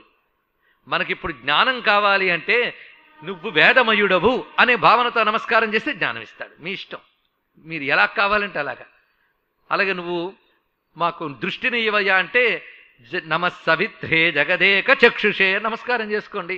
అలా మీరు అనే మాట బట్టి మీకు ప్రయోజనం ఉంటుంది. మీకు ఎన్ని ప్రయోజనాలు కావాలో అన్ని ప్రయోజనాలు ఇవ్వదగ్గ మాటలు 125 నామములయ్యే. అదే ఆదిత్య హృదయమైంది. కావలసినవన్నీ ఇందులో ఉన్నాయి, మీకు ఏది కావాలంటే అది. ఇప్పుడు ఈ మొత్తం వాక్యం వ్యోమనాథస్తమోభేది ఋగ్యజుస్సామపారగా అనేది వేదస్వరూపుడుగా ఆదిత్యును మనకు అందిస్తున్నది. అయితే ఇక్కడ ఋగ్యజుస్సామ పారగ అన్నారు, అదొకటి తెలుసుకోవాల్సింది. పారము తెలిసినవాడు. పారం అంటే ఒడ్డు. ఒక మహా సముద్రం ఉంది, దాని ఒడ్డేదో మనం చెప్పగలమా? వల్ల కాదు. అది అనంతమని నమస్కారం చేయాలి. అలాగే వేదము కూడా అనంతమే. దానికి ఇక్కడతో వేదం పూర్తయిందండి అని పరిమితి ఎవరు చెప్పలేరు. అనంతావై వేదాహ. దానికి భరద్వాజ మునికి ఇంద్రుడు చూపించినటువంటి పర్వతాల విషయం మనం గతంలో కథ చెప్పుకున్నాం. కథ మళ్ళీ చెప్పక్కర్లేదు మీకు, ఒకసారి చెప్తే అంత తేలిగ్గా మర్చిపోరు రాజమండ్రి వాసులు. అందుకే నేను దాన్ని రిపీట్ చేయను. కానీ వేదములు అనంతములు అని చెప్పడానికి వేదాల్లో అద్భుతములైన కథలు ఉన్నాయి. అనంతావై వేదాహ అనేటటువంటి విషయము ఉన్నది. అందుకే మనం తెలుసుకునే వేదం ఎంత, మనకు తెలియని వేదం ఎంత. వేదాల్లో ఉన్నాయండి అని అడుగుతాడు ఒకడు, నీకు తెలిసిన వేదం ఎంత అని వాడిని అడగండి. అనంతమైన వేదరాశి ఉన్నది. ఈ అనంతమైన వేదరాశి ఎవరికి తెలుసయ్యా? వేదము సంపూర్ణముగా ఎవరికి తెలుసు? ఎంత ఘనపాటులను అడిగినా మనకంటే బాగా తెలుసు కనుక వారికి నమస్కారం చేసుకుందాం. అంతేగాని వేదం సంపూర్ణంగా తెలిసిన వాడు ఒక్కడే, నేను తప్ప ఇంకోటి లేడని ఆయనే డిక్లేర్ చేశాడు. మనకెందుకు గోల? వేదశ్చ సర్వై అహమేవ వేద్య. వేదముల ద్వారా తెలియబడుతున్న వాడిని నేను. వేదాంత కృత్ వేద విద్ ఏవ అహం అన్నాడు ఇక్కడ. వేదములు తెలిసిన వాడును నేనే అన్నాడు ఇక్కడ. వేదముల ద్వారా తెలియబడేవాడు ఆయనే, వేదములు తెలిసినవాడు ఆయనే. జ్ఞానం ఆయన నుంచి వచ్చింది, సంపూర్ణ జ్ఞానం ఆయన. సూర్యుడు అంటే కాంతిమయుడు. మనకు వస్తున్న కాంతి ఎంతండి? ఆయన అంత ఇస్తే అంత. ఎంత మనం భరించగలమో అంత ఇస్తాడు ఆయన. మన ప్రేమ పుట్టి కిందికి దిగాడో ఒక్కడు మిగలడు. మనకి ఎంత ఇవ్వాలో అంత ఇస్తున్నాడు ఆయన. కానీ అసలు వెలుగంతా ఎంతో ఎవరికి తెలుసు? ఆయనకు తెలుసు. ఎందుకంటే ఆయనే అది కనుక. అందుకు వేదవిత్, ఆయనకే వేదం అంతా తెలుసు అంటే ఎందుకయ్యా అంటే ఆయనే వేదం కనుక. అది ఇక్కడ. అందుకే వేదము, వేద వేద్యుడు, వేదము తెలిసినవాడు, మూడు ఒకడే అని తెలుసుకో. అదే వేదో వేదవిత్ అవ్యంగ వేదాంగో వేదవిత్ కవి. వాక్యములన్నీ అదే. వేదో వేదవిదవ్యంగో వేదాంతో. ఈ వాక్యములన్నీ మనకి అని వేదస్వరూపుడు అని అందిస్తున్నాయి కదండి. మన విష్ణు శాస్త్రం కానీ ఇవన్నీ ఆలోచించమని చెప్తున్నాయి. కానీ మన విష్ణు శాస్త్రం పారాయణ 50 మార్లు చేసామండి, 100 మార్లు చేసామండి. కుంకుమ పెట్టాలా, దీపం వెలిగించాలా, వీటిలోనే తిరుగుతున్నాం. కానీ ఒక్కసారి ఏం చెప్పాడని స్పృహ పెట్టట్లేదు. స్పృహ పెడితే జ్ఞానులమైపోము, అందుకే భయపడి పెట్టట్లేదు. మొత్తానికి ఇప్పుడు తెలుస్తున్నదిగా ఋగ్యజుస్సామ పారగ. వేదము యొక్క పారము తెలిసినవాడు ఆయనే, ఆయన తప్ప ఎవడూ లేడు. పారం అందుకే ఏవైనా విద్యలో బాగా ప్రవీణుణ్ణి పారంగతుడు అని బిరుదిస్తుంటారు. ఇచ్చినవాడు ఎంత పారంగతుడు, పుచ్చుకున్నవాడు ఎంత పారంగతుడు పరమేశ్వరుడికే తెలియాలి. కానీ పారంగతులు ప్రపంచంలో ఉండరు. ఇది తెలిస్తే పాండిత్యం ఏ స్థాయిలోనైనా వినయంగా ఆ మహాపండితుడికి నమస్కారం చేయవలసిందే. అందుకే మనస మన సామర్థ్యము లేలని అంటారు త్యాగరాజస్వామి వారు. ఎంత అద్భుతంగా చెప్పారు. మనస మన సామర్థ్యము లేలని అని ఒకటోడు అంటారు. ఎవరి పాండిత్యమేమి నడచురా ఎనకులాబ్ధి చంద్ర అంటారు మరో కీర్తనలో. ఎవరి పాండిత్యమేమి నడచురా, ఎవరు పండితులని చెప్పగలం, ఒకరి మీద ఒకరు ఉంటూనే ఉంటారు. కేవలం మనకి ఈ పాటి తెలుసుకుని దానితో ఆయన తెలుసుకునే అవకాశం ఇచ్చాడు కదా అని సంతోషించి వినయంగా నమస్కరించవలసిందే. అలా వినయంగా నమస్కరించి ఆయన ముందు తల వంచారా, వంచిన తలలోకి కావలసిన పాండిత్యం పరమాత్మయే పంపుతాడు. అందుకు మీ పిల్లలకి తెలివితేటలు కావాలి అంటే, తెలివితేటలు అంటే ఏమనుకుంటున్నారు ముందు చెప్పండి. ఇప్పుడు చదువుతున్న చదువుల్లో ఉత్తీర్ణులై వాళ్ళు గొప్ప తెలివితేటలతో ఉద్యోగం సంపాదించుకోవాలి, అదే కదా మీ ఉద్దేశం? అదేనా తెలివితేటలు అంటే? వాళ్ళు హాయిగా ఆనందంగా బ్రతికి తెలివి వాళ్ళకు వద్దా? అది కదా కావాలి. కానీ వాడు బ్రతుకు తెరువుకు కావలసిన తెలివితో పాటు బ్రతుకు పరమార్థానికి కావలసిన తెలివి కూడా ఇవ్వగలిగిన విద్య పేరు వేదము. ఆ వేదము సూర్యస్వరూపము కనుక భాషిస్తున్నది అని పురాణకర్త చెప్తున్నాడు అంటే, బ్రహ్మ నోటి నుండి పలికిన వేదముల రాశియే తేజోమయంగా సూర్యమండలంగా ఏర్పడింది, ఆ తర్వాతే సృష్టి జరిగినది అని చెప్పడంలో ఉద్దేశం ఏమిటి అంటే, ఆయన విద్యామయుడు. చతుర్దశ విద్యల్లో వేదం మొదటిది, ప్రథమమే కాదు ప్రధానము కూడా, దాన్ని మించింది లేదు. అందుకే విద్యాసు శృతిరుత్కృష్ట అని చెప్పారు ఇక్కడ. ఆ వేద విద్యా స్వరూపుడు ఆయన. ఏ విద్య అయినా అందులో ఉందండి. ఎందుకంటే మీరు చలములు అవన్నీ కట్టినప్పుడు ఇంతింతే నీరుంటుంది. ఈ నీరంతా మహానదిలో ఉన్నట్టుగా లౌకిక విద్యలు చలమల వంటివైతే వేద విద్య మహానది వంటిది. సర్వ జలములు అందులోనే ఉన్నాయి. నీకేది కావాలంటే, నాకు ఇప్పటి నుంచి పరమార్థం అక్కర్లేదండి, ఓహో అయితే నీకు లౌకిక విద్యలు కావాలా, ఇస్తాను. అందుకే నిన్న దీనికి ఒక ఇంటిగా ఒక మాట చెప్పుకున్నాం, ఏ స్కిల్ కావాలన్నా ఆయనే ఇస్తాడని. మీకు వృత్తి విద్యలు కావాలన్నా ఏ నైపుణ్యమైనా ఆయనే ఇవ్వాలి. అందుకు మీ పిల్లలు మంచి తెలివైన వాళ్ళు కావాలి అంటే సూర్యమండలాంతర్గతమైన పరంజ్యోతి బుద్ధికి శక్తినివ్వాలి అనే స్పృహతో వాళ్ళకి సూర్యుడికి నమస్కారం చేయించండి. ఇది ప్రధానమైనది. అది చేయించి చదువుకు పంపండి అని పెద్దవాళ్ళు చెప్పారు. అందుకే మనకి ఉపనయనం చేయించి గాయత్రీ మంత్రం ఇచ్చి చదువుకు పంపేవారు గురుకులానికి. ఎందుకంటే ఆ జ్యోతిని బుద్ధిని సరిగ్గా ప్రేరేపిస్తే గురువు చెప్పింది సరిగ్గా అర్థమవుతుంది, అర్థమైంది సరిగ్గా ప్రపంచ క్షేమం కోసం వినియోగిస్తాం, తర్వాత నీ బ్రతుకు కూడా బాగుపడుతుందని ఉద్దేశంతో చెప్పారు. కనుక చదువు చదివే ప్రతివారు సూర్యమండలాంతర్గతమైన పరమాత్మ తేజస్సు తమ బుద్ధిని ప్రేరేపించుగాక అని నమస్కరించుకోవాలి. అందుకే పిల్లలకి ఇది అలవాటు చేయండి. అలవాటు చేసేటప్పుడు సదాచార సంపన్నులై మన పెద్దలు చెప్పిన మార్గం ప్రకారంగా, ఎందుకంటే ఒక పెద్దవాడు మన ఊరికి వచ్చాడంటేనే మనం నిద్రలేచి అలాగే వెళ్ళిపోం. స్నానం చేసి మనకు తెలిసినంత మేరకు శుభ్రపడి శుభ్రమైన వస్తువులు తీసుకువెళ్తాం. నీ ఊరికో పెద్దవాడు వచ్చి ఒక తేజస్వరూపుడు వస్తేనే ఇంత హడావిడి చేస్తావే. ఎవరిని మించి పెద్దవాళ్ళు లేడో, ఎవరిని మించి తేజస్వరూపుడు లేడో, ఎవరిని మించి గురువు లేడో, ఆ గురువు పొద్దున్నే మన కోసం కలిసినప్పుడు ఎంత శుచిగా ఉండాలి, అలా నమస్కరించుకోవాలి ఆయన్ని. కొందరికి ఇవి చెప్తూ ఉంటే ఏమనిపిస్తుందంటే, మరీ సింగినాదం అండి, చాదస్తాలు సదాచారాలు అన్నీ చెప్తాడు, ఈ రోజుల్లో ఎవరినే కుదురుతాయో ఏమిటి అనేవాళ్ళు ఉన్నారు. ఇవాళ ఒక మహాతల్లి నా ముందే అన్నది, ఈ ఆచారాలు ఇవన్నీ కూడా అక్కర్లేదండి, ఇవన్నీ ఎందుకు చెప్పారు అని అన్నట్టు ఎవరు. కానీ ఆచారాలే అక్కర్లేదు, ఇవన్నీ పెట్టుకోకండి అని గురువులే చెప్తున్నట్టు ఈ మధ్య. ఎందుకంటే మనకు కన్వీనియంట్గా ఉండి మాటలు చెప్పేవాడు గురువు. మనం ఎలా ఉండి బాగుపడతామో వాడికి అక్కర్లేదు. వాడి దగ్గరికి మళ్ళీ మరోమారు మీరు వెళ్ళడానికి ఏది అనువైన మాట అదే చెప్తాడు గురువు. అందుకే గురువులు చెప్పారని పాటించడం కాదు, గురువు శాస్త్ర ప్రమాణంతో చెప్పాడనిపిస్తే పాటించండి. అందుకే గురువాక్యం కంటే శాస్త్రవాక్యం ప్రమాణం, శాస్త్రవాక్యం చెప్పేవాడు అసలు గురువు. అందుకే ప్రధానికి ప్రమాణ రూపం ఒకటి చూపిస్తూ ఉండాలి. అలాగా పిల్లలకి ఇది ఒక్కటి అలవాటు చేసినా సూర్యుడికి నమస్కారం చేయడం చిన్నప్పటి నుంచి మీరు అలవాటు చేస్తే ఎలా తయారవుతారంటే, ఒక పిల్లాడు సూర్యుడిని గట్టిగా పట్టుకుని మహానుభావుడైపోయాడు. ఆయనకు తెలుసు ఋగ్యజుశ్యామ పారగహ అనేటువంటిది. ఇక్కడ నేను చెప్పిన ఋగ్యజుశ్యామ పారగహ అనేటువంటి ఈరోజు మనం అగస్త్యుని మాట ద్వారా చెప్పుకున్నటువంటి దానికి ప్రమాణభూతంగా ఎన్ని వాక్యములు కనబడుతున్నాయంటే, సాంబుడు స్వామిని స్తుతిస్తూ చెప్పిన ఒక మాట, త్వం హి యజూరుక్సామస్త్వం స్త్వమాగమస్త్వం వషట్కారః త్వం విశ్వం త్వం హంసః త్వం భానో పరమహంసశ్చ. ఈ మొత్తం రచించిన సాంబుడు సామాన్యుడు కాదు కదా, రచించాడు అనకూడదు, దానికి భూర్జపత్రం పైనుంచి పడిందని కూడా మనం చెప్పుకున్నాం. సాంబస్య పురో నభస్థలాత్ పతితం అన్నాం, ఆయన ముందు పడిందిట. అందులో ఎంత ఆచార్య స్వరూపం, ఎంత బాగా చెప్పాడు చూడండి. జ్ఞాని నుంచి బ్రహ్మజ్ఞాని వరకు సర్వం ఇందులో చెప్పాడు. త్వం హి యజూరుక్సామః త్వం త్వమాగమః త్వం వషట్కారః. ఋగ్యజుస్సామాత్మకమైన విద్య నీ స్వరూపము, అది నిగమం. ఇక మంత్రశాస్త్రం ఆగమము, అది నీ స్వరూపమే. త్వమాగమః త్వం వషట్కారః, నువ్వు వషట్కారుడవు. వషట్కారం అంటే యజ్ఞం. క్రమం చూడండి, నిగమం ఆగమం చెప్పాడు, తర్వాత యజ్ఞం చెప్పాడు. అంటే నిగమాన్ని ఆగమాన్ని ప్రాక్టికల్గా మీరు చూపిస్తే దాని పేరు యజ్ఞం, మరొకటి ఏం కాదు. వేదంలో చెప్పిన దానికి ప్రత్యక్ష రూపం కల్పనే యజ్ఞం అంటే. అందుకే వషట్కార. తర్వాత క్రమంగా మనకి యోగం పండాలి. అక్కడతో యజ్ఞం నుంచి మనకు కావలసింది చిత్తశుద్ధి. చిత్తశుద్ధి వల్ల యోగ జ్ఞానం, అది మనకు బ్రహ్మజ్ఞానంలోకి తీసుకెళ్తుంది. అందుకే తర్వాతి మాట త్వం వషట్కార త్వం విశ్వం త్వం హంస. హంస అంటే యోగి. హంస త్వం భానో పరమహంసశ్చ. నువ్వే పరమహంసవు. పరమహంస అన్నప్పుడు బ్రహ్మజ్ఞాన్ని పరమహంస అంటారు. అంటే ఈ చెప్పడంలో వేదము, మంత్రశాస్త్రము, యజ్ఞములు, అదేవిధంగా దివ్యమైనటువంటి వేదాంత విద్య అన్నీ నీ స్వరూపమే అని అందులో ఒక భావం ఉన్నది.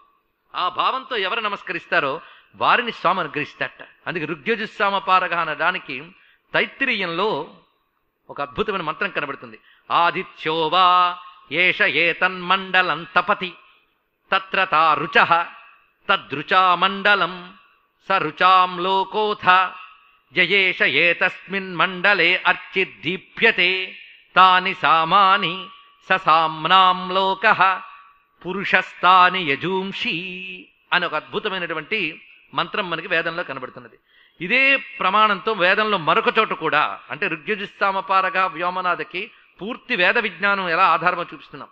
యదే తన్మండలం తపతి తన్మహదుక్తం తా రుచః స రుచాం లోకః అథ యదర్చిర్దీప్యతే తన్మహావ్రతం తాని సామాని స సామ్నాం లోకః అథ యయేతస్మిన్ మండలే పురుషः సోగ్నిః తాని యజూంషి ష యజుషాం లోకః సైషా త్రయ్యేవ విద్యా తపతి.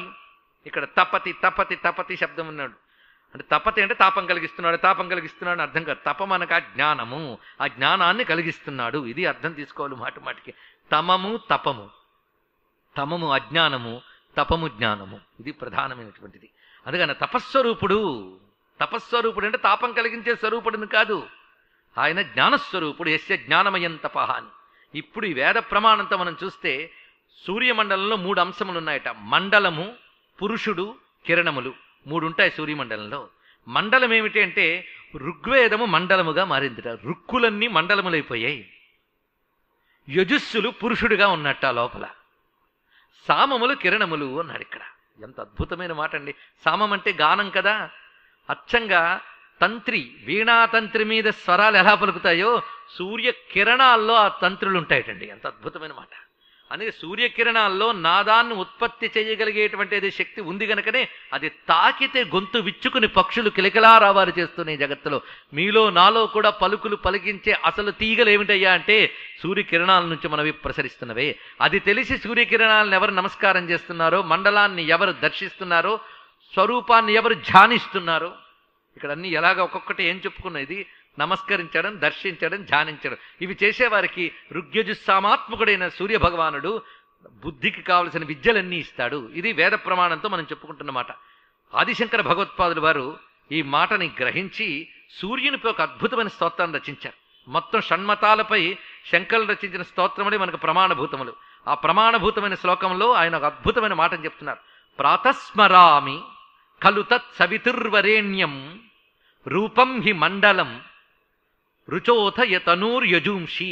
రూపం హి మండలం రుచోథ తనూర్యజూంషి సామాని యస్య కిరణాః ప్రభవాది హేతుం బ్రహ్మా హరాత్మకం అచింత్యం అలక్ష్యమూర్తిం.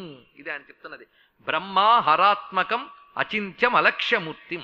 ఆయన స్వరూపం ఏదంటే మండల రూపము రుచః, ఇక తనూహు యజూంషి, సామాని యస్య కిరణాః.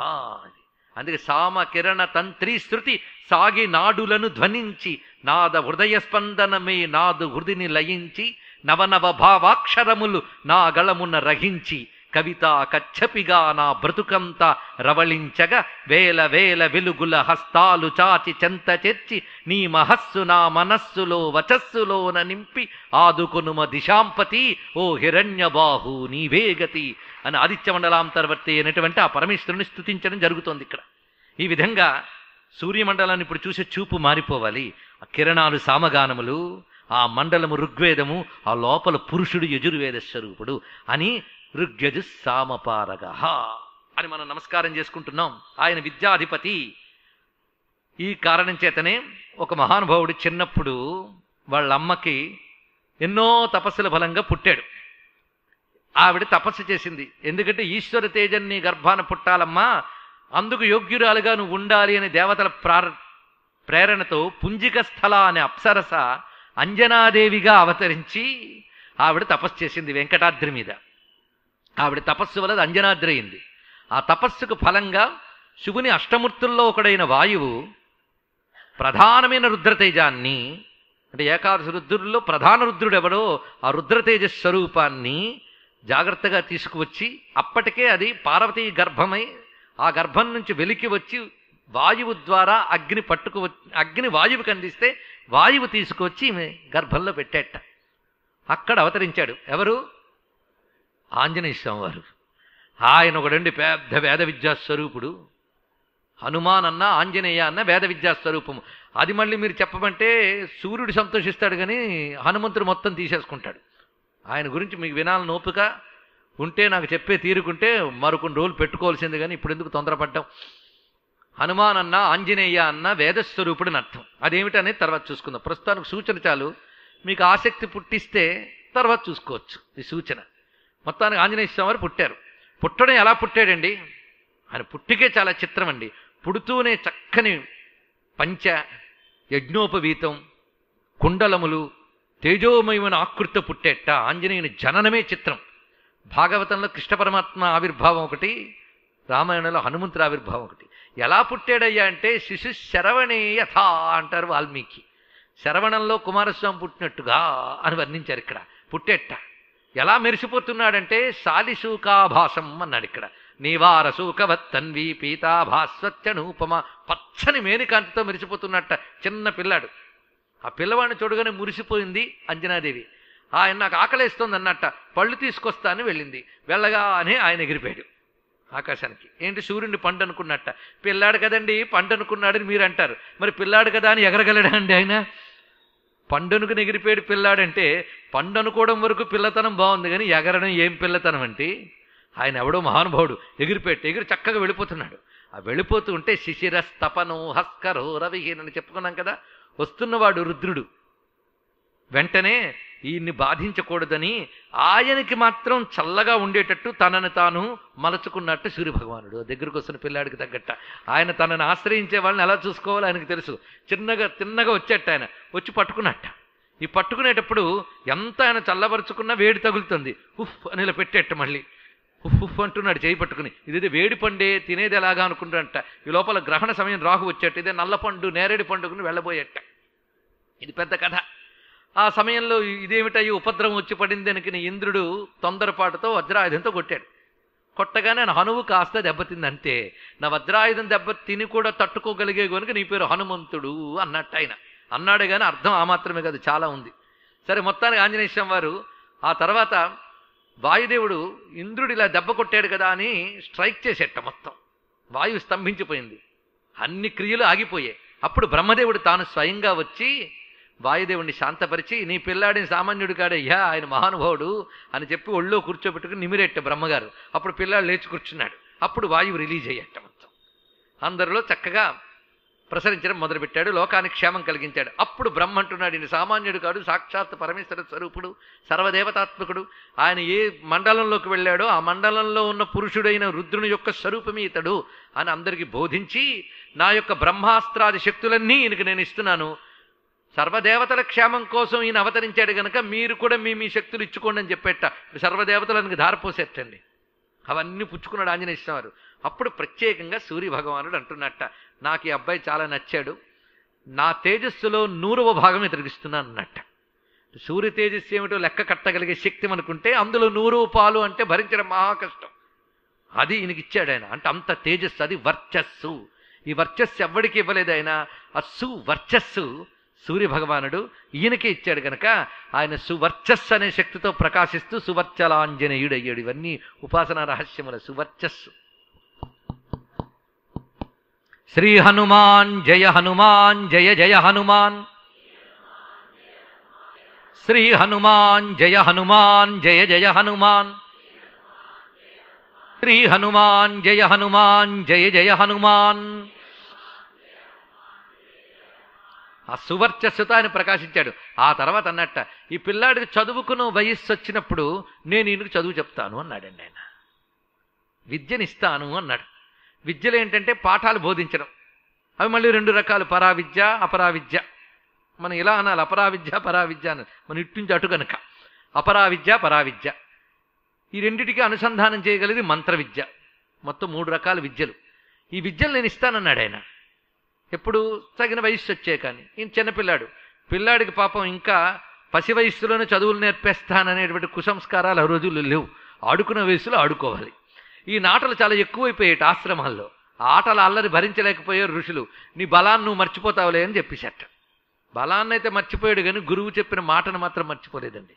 యుక్త వయస్సు రాగానే వాళ్ళ నాన్నగారు అన్నారు, నీకు కొత్తగా ఉపనయనం ఏం చేస్తావయ్యా? ప్రజాపతేర్యత్ సహజం పురస్తాత్ లాంటి వాడవు నువ్వు. పుట్టుకతోనే అలాగొచ్చావు. నువ్వు విద్యలు చెప్పే వయస్సు వచ్చింది అంటే, ఓహో నేను ఇక్కడ అక్కడ చదవను, నాకు విద్యలు చెప్తాను మాట ఇచ్చారు గురువుగారు అని బయలుదేరేటండి. ఇక్కడ మనం విద్యార్థి ఎలా ఉండాలో నేర్చుకోండి. ఇక్కడ ఎలా వెళ్ళాలంటే, గురువుగారే మంత్రం ఇస్తానన్నారు కనుక ఆయన గుర్తొచ్చినప్పుడు ఇస్తాడులే నూరుకోవడం కాదు. గురువు వెంట పడాలి, అడగాలి. గురువు విసుక్కోవచ్చు, అది విసుక్కు కాదు, పరీక్ష. ఆసక్తికి కుతూహలదారులందరూ బయలుదేరిపోతారండి మంత్రం పుచ్చుకోవడానికి. అది కుతూహలమా నిజమైన శ్రద్ధ పరీక్షించడం కోసం గురువు మౌనం వహిస్తాడు, పక్కన పెడతాడు. నీ శ్రద్ధ అనేది అతన్ని అనుసరించడం మనకు కనిపిస్తుంది. హనుమంతుడి దగ్గర మొట్టమొదటి నేర్చుకోవాల్సింది విద్యపై ఉన్న తపన. అందుకే తిన్నగా వెళ్ళాడు. నాకు నువ్వు విద్య చెప్తానన్నావు కదా మహానుభావ, చెప్పు అన్నట్ట. ఏదో ఆవేశంలో అనేశాను కానీ నీకు విద్య చెప్పే తీరిక ఎక్కడా అన్నట్ట. పొద్దుట్నుంచి సాయంత్రం వరకు నాకు రెస్ట్లెస్. ఆ తర్వాత కూడా రెస్ట్లెస్సే. నేను ఇక్కడ అస్తమించిన మరో చోట ఉదయించాలి, నాకు తీరిక అనేది లేదు, నీ విద్య చెప్పను అన్నాడు. మరి ఏమిటి అంటే, ఒక చోట స్థిరంగా ఉండనుగా నన్ను అలా పట్టుకుంటావు నువ్వు అన్నట్ట. పోనీ మీరు నాకు అనుకూలంగా ఉండి విద్య చెప్పాలని నేను అనుకోను, నేను మీకు అనుకూలంగా ఉండి విద్య నేర్చుకుంటానన్నాడు. శిష్యుడు గురువుకి అనుకూలంగా ఉండాలి కానీ గురువు నాకు అనుకూలంగా ఉండాలి అనకూడదు. కానీ ఇప్పుడు చిత్రంగా మారిపోయాయి. నేను డబ్బిచ్చి ఫీజు ఇస్తున్నాను కనుక విద్య చెప్పు అని విద్యను కూడా కొనుక్కుంటున్నటువంటి పాడు కాలంలో ఉన్నాం కనుక హనుమంతుడు కదా అంత తేలిగ్గా అర్థం అవుదు మనకి. అలాగంటే శ్రద్ధకు సంతోషించేట. సరే కానీ అన్నట్ట. సూర్యభగవాన్ని వెంటనే అనుసరించేటండి. ఆయన సరే అన్నాడు, ఈయన ఒప్పుకున్నాడు కానీ అనుసరించినంత తేలిక ఒక్కసారి ఆలోచించండి. ఆయనకైతే సాధ్యమైంది. దీన్ని బట్టి హనుమంతుడు సామాన్యుడు కాడని తెలిసిపోయింది. ఆయన అలా అనుసరించేట. ప్రతి క్షణం ఆయన్ని అనుసరిస్తూ ఉంటే ఆయన పనిచేస్తూనే వేద విద్యనంతటి ఒకటేమిటి సర్వ విద్యలు నేర్పాడు. అన్నీ నేర్చుకున్నాడు ఆయన దగ్గర మహానుభావుడు. అన్ని నేర్చుకున్నాడు కనుకనే ఆయన ఒక్క మాట అంటే రాముడే ఆశ్చర్యచక్తుడైపోయి, అబ్బా నానృగ్వేద వినీతస్య నా యజుర్వేద ధారిణ నా సామవేద విష్ణు శక్యమేవం ప్రభాషితం ఆయనే మురిసిపోయాడు. ఇక్కడ అక్కడ మళ్ళీ వేదత్రహి వచ్చింది. ఋగ్యజుస్సామ పారగుడైతే గాని ఇలా మాట్లాడలేడు అన్నాడు. ఇంత విద్యనికి ఎక్కడి నుంచి వచ్చిందండి? రాముడంతటి మహానుభావుడు ఇంత గొప్పగా ఎవడు చదివాడయ్యా, ఎవడు నేర్చుకున్నాడయ్యా? చదువులన్నీ తెలిసి శంకరాంశుడై సదయుడు ఆశుగ సంభవుండు అంటారు త్యాగరాజస్వామి హనుమంతుడి గురించి చెప్తూ. చదువులన్నీ తెలిసి శంకరాంశుడై సదయుడు ఆశుగ సంభవుడు అంటే వాతాత్మజుడు మహానుభావుడు. అంత జ్ఞానం రామచంద్రమూర్తి ఆహా అని అభినందించినటువంటి జ్ఞాని ఆయన. అందుకే బుద్ధిమంతుడు హనుమంతుడు. బుద్ధిర్బలం యశోధైర్యం నిర్భయత్వం అరోగత అజాడ్యం వాక్పటుత్వచ్చ. ఇన్ని విభూతులు, ఇన్ని గొప్పతనాలు హనుమంతుడికి ఆ వేద విద్య వల్ల వచ్చింది. ఆ వేద విద్య సూర్యభగవానుడి వల్ల ఆయనకు వచ్చింది. ఇవన్నీ పొందాడు హనుమంతుడు ఎవరి వల్ల? సూర్యభగవానుడి వల్లనే ఆయన అన్నీ పొందగలిగాడు. ఆయన చేసిన తెలివైన పని ఏంటంటే సూర్యుడి వైపు ప్రయాణం చేయడం. ఆ ఒక్క పనికి అనుగ్రహించి సర్వదేవతల శక్తి ఆయనలోకి ప్రవేశించింది. అందుకే ఎవరైతే తమ దృష్టిని సూర్యుడి వైపు ప్రయాణింపజేస్తారో వారికి సర్వము లభిస్తుందనడానికి ఇది తర్కాలు. అందుకని సూర్యుడు అటు వెళ్తే అటు వెళ్ళి ఆయన కాళ్ళల్లో పడి విద్య నేర్చుకున్నాడు అనే దానికి కూడా మనం చక్కటి అన్వయం గ్రహించవలసింది ఏంటంటే, సూర్యుని సర్వకాల సర్వావస్థల్లో ఉపాసించాడు. ఉపాసన సమీపమునందు ఆసనమే. గురువు సమీపంలో ఉండాలి ఎల్లవేళలా. ఉంటే అది ఎలా సమీపంలో ఉన్నాడంటే ఆకాశమండలానికి వెళ్ళి ఉన్నాడు అని మనం చెప్పుకోవడం తప్పేమో కాదు. కానీ పిచ్చి ప్రశ్నలు వేసే వాళ్ళకి సమాధానం చెప్పాలంటే, సూర్యుని యొక్క ప్రతి స్థితిలో ఆయనకి ఏ మంత్రస్వరూపుడి ఉంటాడో దాని ప్రకారంగా ఆయన్ని శాస్త్రము చెప్పిన రీతిలో ఉపాసన చేశాడు. ఆ ఉపాసనా ఫలంగా సూర్యుని నుంచి ఆ విద్యను పొందాడు. ఇది గ్రహించవలసిన ప్రధానమైన అంశం. అందుకే హనుమంతుడు మొట్టమొదటి శిష్యుడా. ఇంకా అందరూ శిష్యులు, వేదవేత్తలందరూ సూర్యుని శిష్యులే. అందుకే ఇక్కడ ఈయనంతా హనుమంతుడు ఆయన దగ్గర శిష్యరికం పొంది వేదవేత్త అయిపోయాడు, విద్యావేత్త అయిపోయాడు. అయితే శిష్యుల గురించి చెప్తుంటే గురువుగారు సంతోషిస్తారు కనుక ఈరోజు గురువుగారు సంతోషిస్తారు. ఎవరా గురువుగారు? సూర్య భగవానుడు. నేను ఈ కథ నిన్నొస్తుందని మొన్న చాలా డాంబికంగా చెప్పాను. ఆయన అన్నాడు, నువ్వురా చెప్పేది, నేను వచ్చినప్పుడు వస్తాను, కూర్చో అన్నాడు. ఎప్పుడు వస్తామంటే గురువారం వస్తానన్నాడు. అని వాడు వచ్చాడు మన కోసం. గురుస్వరూపుడు వచ్చాడు రవి. అలా వస్తే మనకి హంస పరమహంసశ్చ అని మనల్ని అనుగ్రహించాలి. ఒక ఆయన ఉన్నాడండి, ఆ మహాత్ముడు గురువు దగ్గర వేద విద్యంతా నేర్చుకున్నాడు. ఏదో పొరపాటు జరిగింది, గురువు గారు కోపం వచ్చింది. వెంటనే శపించాడు, నా దగ్గర నేర్చుకున్న వేద విద్యంతా మర్చిపోతావు పో అని శపించాడు. ఇక్కడిక్కడ గురువుగారు. నిజమే, శివుడు కోపగించుకుంటే గురువు రక్షిస్తాడు, గురువు కోపగిస్తే శివుడు కూడా రక్షించట. అందుకే గురుకృప చాలా గొప్పది. దేవతలను కూడా దింపగలిగేది గురుకృప. అందుకే గురువు దొరకడం, ఆయన ఆశ్రయించడానికి అదృష్టం. కానీ తాను పొరపాటు చేశాడో, పొరపాటుగా గురువు అనుకున్నాడో, మొత్తానికి ప్రారంధవశాత్తే మన ప్రారంధం కొద్దీ గురువు కోపం వస్తుంది. దానితో విద్యంతా మర్చిపెట్ట.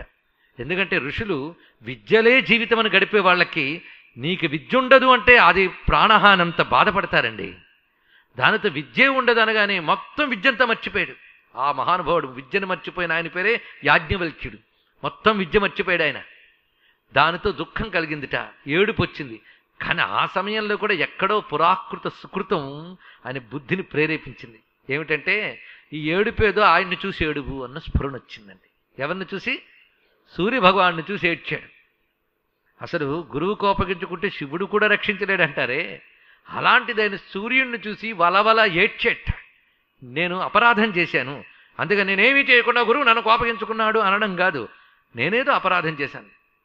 ఆ అపరాధం చేత గురువుగారికి కోపం కలిగింది. నా పాపాన్ని దూరం చేయాలి నువ్వు, ఎందుకంటే నిన్ను నమస్కరిస్తే పాపం పోతుందంటారు కదా. అందుకే శరణాగతుణ్ణి నేను నమస్కరిస్తున్నాను. త్వం మాతా త్వం శరణం త్వం దాతా త్వం ధనం త్వం ఆచార్య త్వం త్రాతా త్వం హర్తా విపదాం అర్క ప్రసీదమో భానో. నువ్వు ఆచార్యుడు అయ్యా, నువ్వు గురువు, నిన్ను శరణ వేడుతున్నాను. ఇది ఒక్కసారి ఆయనకు నమస్కారం చేసి కూర్చుంటే చాలు, మన బుద్ధికి సర్వసందేహములు ఆయన పోగొట్టగలడు. అది అందుకే సాధన మానేసి ప్రశ్నలు లిస్టు పట్టుకుని అటు ఇటు తిరిగితే జన్మల్లో సమాధానం దొరకదు. చూడండి, ఇక్కడ సాధనే సమాధానం ఇస్తుంది. పనికిమాలిన ప్రశ్నల సమాధానం ఇచ్చేది సాధన కావాలి, ఏకాగ్రత కావాలి. అందుకే ఆయన సూర్యుడిని ఆశ్రయిస్తే ఆ తేజోమండలం నుంచి ఆ సారస్వత తేజం వెలికి వచ్చి మర్చిపోయిన విద్యలే కాకుండా ఇతరులకు కూడా బోధించగలిగేటువంటి వేద రహస్యములన్నీ కూడా యాజ్ఞవల్క్యుని బుద్ధిని ప్రకాశింపజేశాడు సూర్య భగవానుడు. ఆ విధంగా యాజ్ఞవల్క్యుడు శుక్ల యజుర్వేదానికి మాధ్యందిన సంహిత, దానికి పేరు మాధ్యందిన సంహిత అని వచ్చింది. యాజ్ఞవల్క్యుడు దర్శించినటువంటి వేద భాగానికి మాధ్యందిన సంహిత అని పేరుట. ఎందుకంటే మధ్యాహ్న కాలంలో సూర్య భగవానుడు ఆ వేద విద్యనంతటి ఇచ్చాడు గనక, అలా గ్రహించిన విద్య గనక మాధ్యందిన సంహిత అని పేరు దానికి. అంత అద్భుతమైన అంశం ఇక్కడ చెప్పబడుతున్నది. అందుకే యాజ్ఞవల్క్యుడు సూర్య శిష్యుడు, హనుమంతుడు సూర్య శిష్యుడు. ఈ విధంగా సూర్యుని నుంచి విద్య పొందవచ్చు అని రుజువు చేసిన వాళ్ళు ఇద్దరు, సూర్యుని నుంచి ఆరోగ్యం పొందవచ్చు అని రుజువు చేసిన వాళ్ళు సాంబుడు మొదలైన వారు ఎందరెందరో. సూర్యుడి నుంచి కావలసిన సంపద పొందవచ్చు అని సత్రాజిత్తు మొదలైన వాళ్ళందరూ రుజువు చేశారు. మొత్తానికి ఏది కావాలన్నా అది పొందవచ్చు అని అందరూ కలిపి రుజువు చేశారు మనకి ఇక్కడ. సర్వదాత ఆయన. అందుకే ఆదిత్యుని మించిన దాత లేడండి. అందుకే కర్ణుడు ఎంత అసురాంశ అయినా సూర్యుడి నుంచి రావడం వల్ల ఒక్క లక్షణం శుభలక్షణం వచ్చేసింది ఆయనకి, దాతృత్వం అనేటువంటిది. మహాదాతగా పేరు పొందాడు ఆయన. మిగిలింది మాత్రం అసురాంశే. సహస్ర కవచుడైన అసురాంశ కృష్ణుడు ఆజ్ఞ మేరకు సూర్యుడిలో దాచబడి, తర్వాత నరనారాయణులు కృష్ణార్జునులకు పుట్టినప్పుడు వాడు కర్ణుడిగా పుట్టాడు అసురుడు. కానీ సూర్యుడి ద్వారా రాబడ్డాడు గనక ఆయన యొక్క లక్షణంగా దాతృత్వం అనే గొప్ప లక్షణం వచ్చింది. ఆయన మించిన దాత మరొకడు లేడండి, సూర్యుడే దాత. దాతలంటే ఆయనకు అందుకు ఇష్టం కనుక సూర్యుడికి ఇష్టం కోసమే దానం చేయమంటారు ప్రతి వారు కూడా. ఈ విధమైనటువంటి స్వామి యొక్క ఆచార్య స్వరూపాన్ని మనం చూస్తున్నాం. అందుకే హనుమంతుణ్ణి సముద్ర లంఘనానికి ప్రేరేపించినప్పుడు ఆయన మొదట చేసిన పని ఏమిటంటే, ససూర్యాయ మహేంద్రాయ పవనాయ స్వయంభువే భూతేభ్యశ్చంజలిం దత్వా చకార గమనీమతిం అంటాడు వాల్మీకి. మొట్టమొదటి చేసింది ఏంటంటే ససూర్యాయ, సూర్యుడికి నమస్కారం చేశాడు. తర్వాత ఎవరికి? ఇంద్రాయ. తర్వాత ఎవరికి? పవనాయ. తర్వాత ఎవరికి? స్వయంభువే. అంటే సూర్యుడు కాక మరో ముగ్గురికి పెట్టాడు కాదు, ఆ ముగ్గురు సూర్యుడని దండం పెట్టాడు. ఇది అర్థం. ఇది ఎలాగయ్యా చెప్పగలవు? సూర్యాయ మహేంద్రాయ అన్నాడంటే మహేంద్రో ధనదక్కాలో యమస్వమో యపాంపతి అని అదే రామాయణం చెప్తోంది కనుక సూర్యాయ మహేంద్రాయ పవనాయ స్వయంభువే భూతేభ్య అన్నప్పుడు అంతా కలిపి సూర్యమండల స్వరూపానికే నమస్కారం చేసుకున్నాడు ఆయన. ఈ రహస్యం పట్టుకుంటే అసలు నేను వెలుగు ముద్దకు నమస్కారం చేస్తున్నాను. వెలుగు ముద్ద అంటే విద్యల ముద్దే. వెలుగు విద్యకి మరో పేరు. అందుకే సూర్యుడికి నమస్కారం చేస్తూ హనుమంతుడు అన్నటువంటి ఆ దివ్యమైనటువంటి ఆ వేద రహస్యాన్ని అందుకున్నటువంటి తెలుగువారి వాల్మీకి కవి సమ్రాట్ విశ్వనాథ సత్యనారాయణ గారు చెప్తూ ఉన్నారు. ఆంజనేయ స్వామి నమస్కారం చేస్తున్నారు మహేంద్ర పర్వతంపై ఉండి సూర్య భగవానుడి. వెలుగు మరొక్క పేరఖిల విద్యలకున్. ఏమి అద్భుతమైన పద్యం అండి. వెలుగు మరొక్క పేరఖిల విద్యలకున్ పరమార్థభూతమై వెలుగులు తన్ను మించి మరి విశ్వమునందున వేరుచోట లేవు. అలఘుడు శిష్యవత్సలుడు అంబుధిశోషణ దాహమూర్తి వెల్గుల నిధికిన్ గురుత్తమునకున్ జగదక్షునకున్ నమస్కృతుల్. ఇది ఆయన చేసినటువంటి నమస్కారం. ఇది నిజానికి గొప్ప ఆచార్య స్థుతి. ఆచార్యుడెవడు? సూర్యభగవానుడు. వెలుగు మరొక్క పేరు అఖిల విద్యలకు. ఎంత అందమైన మాట. విద్యలకి వెలుగు అనడం భారతీయ సంప్రదాయం. అందుకే సాధారణంగా తమసోమా జ్యోతిర్గమయ అసతోమా సద్గమయ. కాసింత హిందూ మతంతో పరిచయం ఉన్న వాళ్ళు కూడా ఈ మాట అంటూ ఉంటారు. కానీ ఈ మంత్రం కూడా సూర్య మంత్రముల్లో ఒకటి, సౌర సంబంధమైన మంత్రముల్లో వస్తుంది. అసతోమా సద్గమయ తమసోమా జ్యోతిర్గమయ మృత్యోర్మా అమృతంగమయ. సూర్యునికి సంబంధించిన మంత్రం ఇది. అక్షుపనిషత్ అనే దాంట్లో చెప్తారు ఈ మంత్రాన్ని. అంటే ఇది కూడా ఆయన కోసమే. తమసోమా జ్యోతిర్గమయ అని ఆయన్ని కాబట్టి ఇంకెవరిని అంటే అడుగుతాం. ఏ తమస్సు నుంచి ఏ జ్యోతికి అంటే అజ్ఞానం నుంచి జ్ఞానం వైపు. అందుకే భారతీయులు వెలుగుని విద్యకి సంకేతంగా వాడతారు, చీకటిని అజ్ఞానానికి సంకేతంగా వాడతారు. ఇది భారతీయ శాస్త్ర పరిభాష. ఆ కారణం చేతనే వెలుగు మరొక్క పేరఖిల విద్యలకు పరమార్థభూతమై. వెలుగు అనేది విద్యలన్నిటికీ పేరు. ఆ పరమార్థ వెలుగుల పరమార్థ స్వరూపమితడు. అయితే ఎన్ని వెలుగులు మీరు పెట్టుకున్నా నన్ను మించిన వెలుగు ఎక్కడుందయ్యా అంటున్నాడు. వెలుగులు తన్ను మించి మరి విశ్వమునందున వేరు చోట లేవు. ఈయన ఎవడయ్యా అంటే గురువుట. గురువు లఘువు అని మీరు వినుంటారు. లఘువు కానిది గురువు. అందుకే అలఘుడు. అలఘుడు అంటే గురువు అని చెప్పడం ఎంత చమత్కారంగా చెప్పాడో. లఘువు కానిది ఏంటంటే గురువు. ఇవన్నీ తెలియాలంటే భాష అంటే ఏంటో తెలియాలి. కానీ భాష అంటే ఏంటో తెలియదు. ఎండిపోయిన హృదయాలు ఎక్కువైపోతున్న రోజుల్లో మనం డ్రై హార్ట్స్. ఒక రసమైన భావం చెప్తే స్పందించే రోజులు పోతున్నాయి. బాధాకరమైన అంశం. మనకు ఇష్టమైన పుస్తకం ఏంటంటే కరెన్సీ కట్ట. అందమైన శబ్దం ఏంటంటే దాని రెపరెపలు. ఇంతకు మించి మరేం లేవు. అంత అందమైన మాట అండి. అలఘుడు. లఘువు కాని బట్ట అంటే గురువు మన తెలివితేటలు ఉపయోగించుకోవాలి. అలఘుడు శిష్యవత్సలుడు. నేను ఎందుకయ్యా అనుగ్రహించాలి? నువ్వేం కనడేమా రాముడు అని హనుమంతుడు ప్రకటించడం అందులో ఉన్నటువంటి విషయం. అంబుధు శోషణ దాహమూర్తి. మొత్తానికి జ్ఞాననిధి వెల్గుల నిధికిన్ గురుత్తమునకున్ జగదక్షునకున్ నమస్కృతుల్. విద్య అనేది అసలు నేత్రం అని పెద్దలు చెప్తారే. నేత్రం అంటే సూర్యుడే, మరొకటి కాదు. అది ఈ నేత్రమైనా లో నేత్రమైనా ఆయనే. అందుకే కంటి దృష్టి విద్యానేత్రం రెండు ఆయన స్వరూపమే అని చెప్పడం కోసమే ఆయన నమస్కారం చేసుకున్నాడు. అందమైన తెలుగు పద్యాన్ని ఒక్కసారి తెలుగు వారమైన మనం హాయిగా మరొక్కసారి విని ఆచార్య స్వరూపుడైనటువంటి ఆదిత్యునికి నమస్కారం చేసుకుందాం. వెలుగు మరొక్క పేరఖిల విద్యలకున్ పరమార్థభూతమై వెలుగులు తన్ను మించి మరి విశ్వమునందున వేరుచోటలే వలఘుడు శిష్యవత్సలుడు అంబుధిశోషణ దాహమూర్తి వెల్గుల నిధికిన్ గురుత్తమునకున్ జగదక్షునకున్ నమస్కృతుల్. సర్వశబ్ద బ్రహ్మస్వరూపము సూర్యభగవానుడు. శబ్దబ్రహ్మని నిష్ణాత పరబ్రహ్మాధిగచ్చతి అని శాస్త్రం చెప్తున్నది. శబ్దబ్రహ్మములో నిష్ణాతులైన వాడు పరబ్రహ్మమును తెలుసుకోగలడు. ఆ తెలుసుకున్నవాడు ముక్తిని పొందగలడు. ఇది క్రమం. అందుకు శబ్దబ్రహ్మస్వరూపంగా మొత్తం 3 వాక్యములు మనకు అందిస్తున్న వ్యోమనాథస్తమో భేది ఋగ్యజుస్సామ పారగ. ఇలా నమస్కారం చేసుకుని ఘనవృష్టిరపాం మిత్రో వింధ్యవీథి ప్లవంగమ ఆతపి మండలి మృత్యు పింగళ సర్వతాపన. మన లెక్క ప్రకారంగా 4 పాదాలు అనుష్టుప్పుని విభజించుకుంటూ వెళుతున్నాం. ఏ పాదానికి ఆ పాదము తీసుకోవచ్చు, అవసరమైతే 2, 3 కలుపుకోవచ్చు మంత్రముల విభజన ప్రకారం. ఇప్పుడు 2 మంత్రములుగా మనం తీసుకుంటే ఘనవృష్టి అపాం మిత్ర వింధ్యవీథి ప్లవంగమ. దీని విషయాన్ని పరిశీలిద్దాం. ఘనవృష్టి అనగా గొప్ప వర్షస్వరూపుడు. ఈయనే వర్షస్వరూపుడు అండి. వర్షం ఈయన వల్లనే వస్తుంది. ఈయన వల్ల వర్షం వస్తుంది నేను ఇప్పుడు రుజువు చేయక్కర్లేదు. సైన్స్ చదువుని మీకే తెలుసు. వర్షకారకుడు సూర్య భగవానుడే. ఆయన వల్లనే పర్జన్యములు ఏర్పడుతున్నాయి. అంటే ఘనము అంటే పర్జన్యము, మేఘము అని అర్థం. ఆ మేఘముల రూపముగా వర్షించువాడు ఇతడే ఘనవృష్టి. ఘనము అంటే గొప్పదని అర్థం, గొప్ప వర్షస్వరూపుడు అని. అని మంచి వర్షం కావాలన్నా సూర్యుడికే నమస్కారం చేసుకోండి ఇస్తాడు. నమో వర్షాయచ అవర్షాయచ. వర్షము ఆయనే, వర్షము కానివాడు ఆయనే. అందుకే వర్షం కురవకుండా చూడయ్యా అని నమస్కరిస్తే సూర్యుడు వర్షం కురవకుండా చూసిన సందర్భాలు ఎందరికీ అనుభవాలు నాకే ఉన్నాయి. నాకే అంటే నేను గొప్పవాడిని నేను కాదు, సూర్యుడు గొప్పవాడని అక్కడ అర్థం. మామూలు వాళ్ళ మనం నమస్కరించుకున్నా సూర్యుడు తప్పకుండా అనుగ్రహిస్తాడు. అవి చెప్పాలనేది పెద్ద ఉపన్యాసం. ఎక్కడైతే నేననే సోత్కర్ష బయటపడుతుందని భయంతో స్వీయానుభవాలు చెప్పకుండా మహాత్ముల అనుభవాలు మాత్రమే విన్నవి కన్నవి విన్నవించుకుంటున్నాం. కానీ ఘనవృష్టి గొప్ప వర్షస్వరూపుడు. అందుకే మంచి వర్షాలు కావాలన్నా సూర్యభగవాన్ నమస్కరించాలి. అందుకే యజ్ఞముల ద్వారా నమస్సుల ద్వారా ఇవన్నీ కూడా సూర్యుడిని ఆరాధించి మనం ఇవన్నీ పొందేవాళ్ళం. ఇప్పుడు ఆ క్రమం పద్ధతి పోగొట్టుకుంటున్నాం. మొత్తానికి వర్షకారకుడు అని.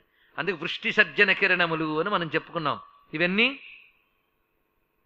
కిరణాల్లో 400 వృష్టి సజ్జన కిరణములు, ఘర్మ సజ్జన కిరణములు 300, హిమ సజ్జన కిరణములు 300. అందుకు వృష్టికారకుడే ప్రధానంగా కనుక ఘన వృష్టి. అపాం మిత్ర, వర్షం కలిగించేటప్పుడు ఆయన జలములకు మిత్రుడు. ఈ మాట ఎందుకు చెప్పారో చూడాలి. జలములకు మిత్రుడని ఎందుకు చెప్పవలసి వచ్చింది? జలం ఆయన స్వరూపమే కదా అంటే, మనం సాధారణంగా అనుకుంటాం సూర్యుడు అనగా వేడిమి అని, వర్షము గనక చలి గనక రెండిటికి పరస్పర విరుద్ధం అనే భ్రాంతి స్థూల దృష్టి ఉన్న వాళ్ళకు ఉంటుంది, విజ్ఞాన దృష్టి ఉన్న వాళ్ళకు ఉండదు. కానీ ఆయన జలములకు విరుద్ధము కాడయ్యా, ఆయన వల్లనే జలములు వస్తున్నాయి, ఘన వృష్టి. అందువల్ల జలములు కాని మిత్రుడు అని అపామిత్ర, జలములకు మిత్రుడు అని చెప్పడంలో అది విషయం. పైగా అపాం అనగాను వరుణుడు అని చివరికి సాయంత్రం సమయం, మిత్ర ప్రాతకాలం. అపాం మిత్ర అని చెప్పడంలో వరుణ మిత్ర 2 స్వరూపములు ఇక్కడ చెప్పి మొత్తం దినస్వరూపాన్ని భావించడం కూడా ఇందులో ఉన్నటువంటి మరొక ఋషి చమత్కృతి. అపాం మిత్ర. వింధ్యవీధి ప్లవంగమ, ఎంత అందమైన మాట చూడండి. వింధ్యవీధి, తెలుగులో మాట ఉన్నది వినువీధి అనే మాట. మీరు ఒకవేళ పొరపాటున ఏదైనా ప్రాచీన సాహిత్యం చదివి ఉంటే, పొరపాటున తెలుగు గుర్తుంటే, పొరపాటున ఇది వినుంటారు వినువీధి అనే మాట. భావకవులు కూడా వాడారులేండి. ఇప్పుడు ఆకాశం అంటేనే అర్థమవుతుంది, ఇలాంటివన్నీ అర్థం కావసరం. వినువీధి అని ఉన్నదా? వినువీధి, వింధ్యవీధి. ఇది కూడా వియత్ వింధ్యం, ఇంకోటి ఏం కాదు. ఆయన వియద్రూపముగా వ్యాపించినది వింధ్యం అనగా ఆకాశవీధి. వింధ్యవీధి అంటే ఆకాశ వీధి. ఒక్కదానికి వ్యాఖ్యానించాలంటే నిజానికి వేదము ఆకాశంలో ఎన్ని వీధులున్నాయో చెప్పింది తెలుసా? అది చూసి ఇంత ఋషులున్నారా మనకి అని. జారద్గవీ వీధి, గోవీధి, వివిధ వీధులు చెప్పింది. అంటే ఒక పెద్ద రోడ్ సిస్టమ్ ఉందిట. మీకు రింగ్ రోడ్డు, హైవే అన్ని వేలు అక్కడ ఉన్నాయి తెలుసా మీకు? ఏ వీధుల్లోంచి ఎవరెవరు ప్రయాణం చేస్తారో ఉంది. అక్కడ ట్రాక్స్ మాత్రం చాలా జాగ్రత్తగా మెయింటైన్ అవుతాయి. కారు ట్రాకుల్లోకి 2 వీలర్స్ వెళ్ళడం ఇలాంటివి ఇక్కడ మనం చేస్తాం, కానీ ఆ ట్రాక్స్ మాత్రం చాలా డిసిప్లిన్గా ఉంటాయండి. అలాంటి ఒక ట్రాక్లో వెళ్ళాలని డిసైడ్ చేసుకున్నట్టు ఆంజనేయ స్వామి వారు. ఈ ట్రాక్లో వెళితే నేను 100 యోజనాలు తొందరగా వెళ్ళను అనుకున్నాడు. చారణాచరితే పథి, అదొక వీధి. చారణలో మాత్రమే వెళ్ళగలిగిన వేని ఆయన డిసైడ్ చేసుకున్నాడు. ఆయన డిసైడ్ చేసుకోగలడు, ఎందుకంటే ఏ వీధిలోనైనా వెళ్ళగలడు కనుక. మనకు డెసిషన్ ఏంటి? ఎడు తోస్తే అట్టే. అలాగే గోవీధి అని ఒక వీధి ఉందిట. అక్కడ గోవులు ఉంటాయట. అంటే సూర్యకిరణములకు సంబంధించిన గోరూప శక్తి ఆ వీధి గుండా మనకు వస్తుంది. అలాగ వాళ్ళు పెట్టిన పేర్లు చూస్తే ఆశ్చర్యపోతాం. ఆ వీధులు ఎన్నో ఉన్నాయి. ఆ వీధులన్నిటికీ ప్రభు ఆయన. అందుకే పథీనాం పతయే నమః, ఆ అర్థంలో వాడారు పథీనాం పతయే నమః. వేద విజ్ఞానం తెలుసుకుంటుంటే కళ్ళు చెదురుతుంటాయండి.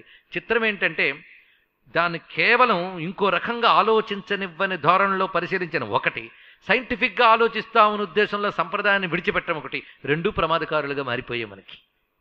కనుకనే వేదం ఏ భాష చెప్తోందో వ్యుత్పత్తి నిరుక్తము ఋషుల సాయంతో తీసుకుని భగవంతుడికి శరణాగతుడైతే అది చెప్పే విజ్ఞానం తెలుస్తుంది. ఆ విజ్ఞానం గ్రహించగలిగితే మొత్తం ప్రపంచం ఆశ్చర్యచకితమైనటువంటి విశ్వవిజ్ఞాన రహస్యము భారతీయుల వేద విజ్ఞానంలో ఉందని రుజువు అవుతున్నది.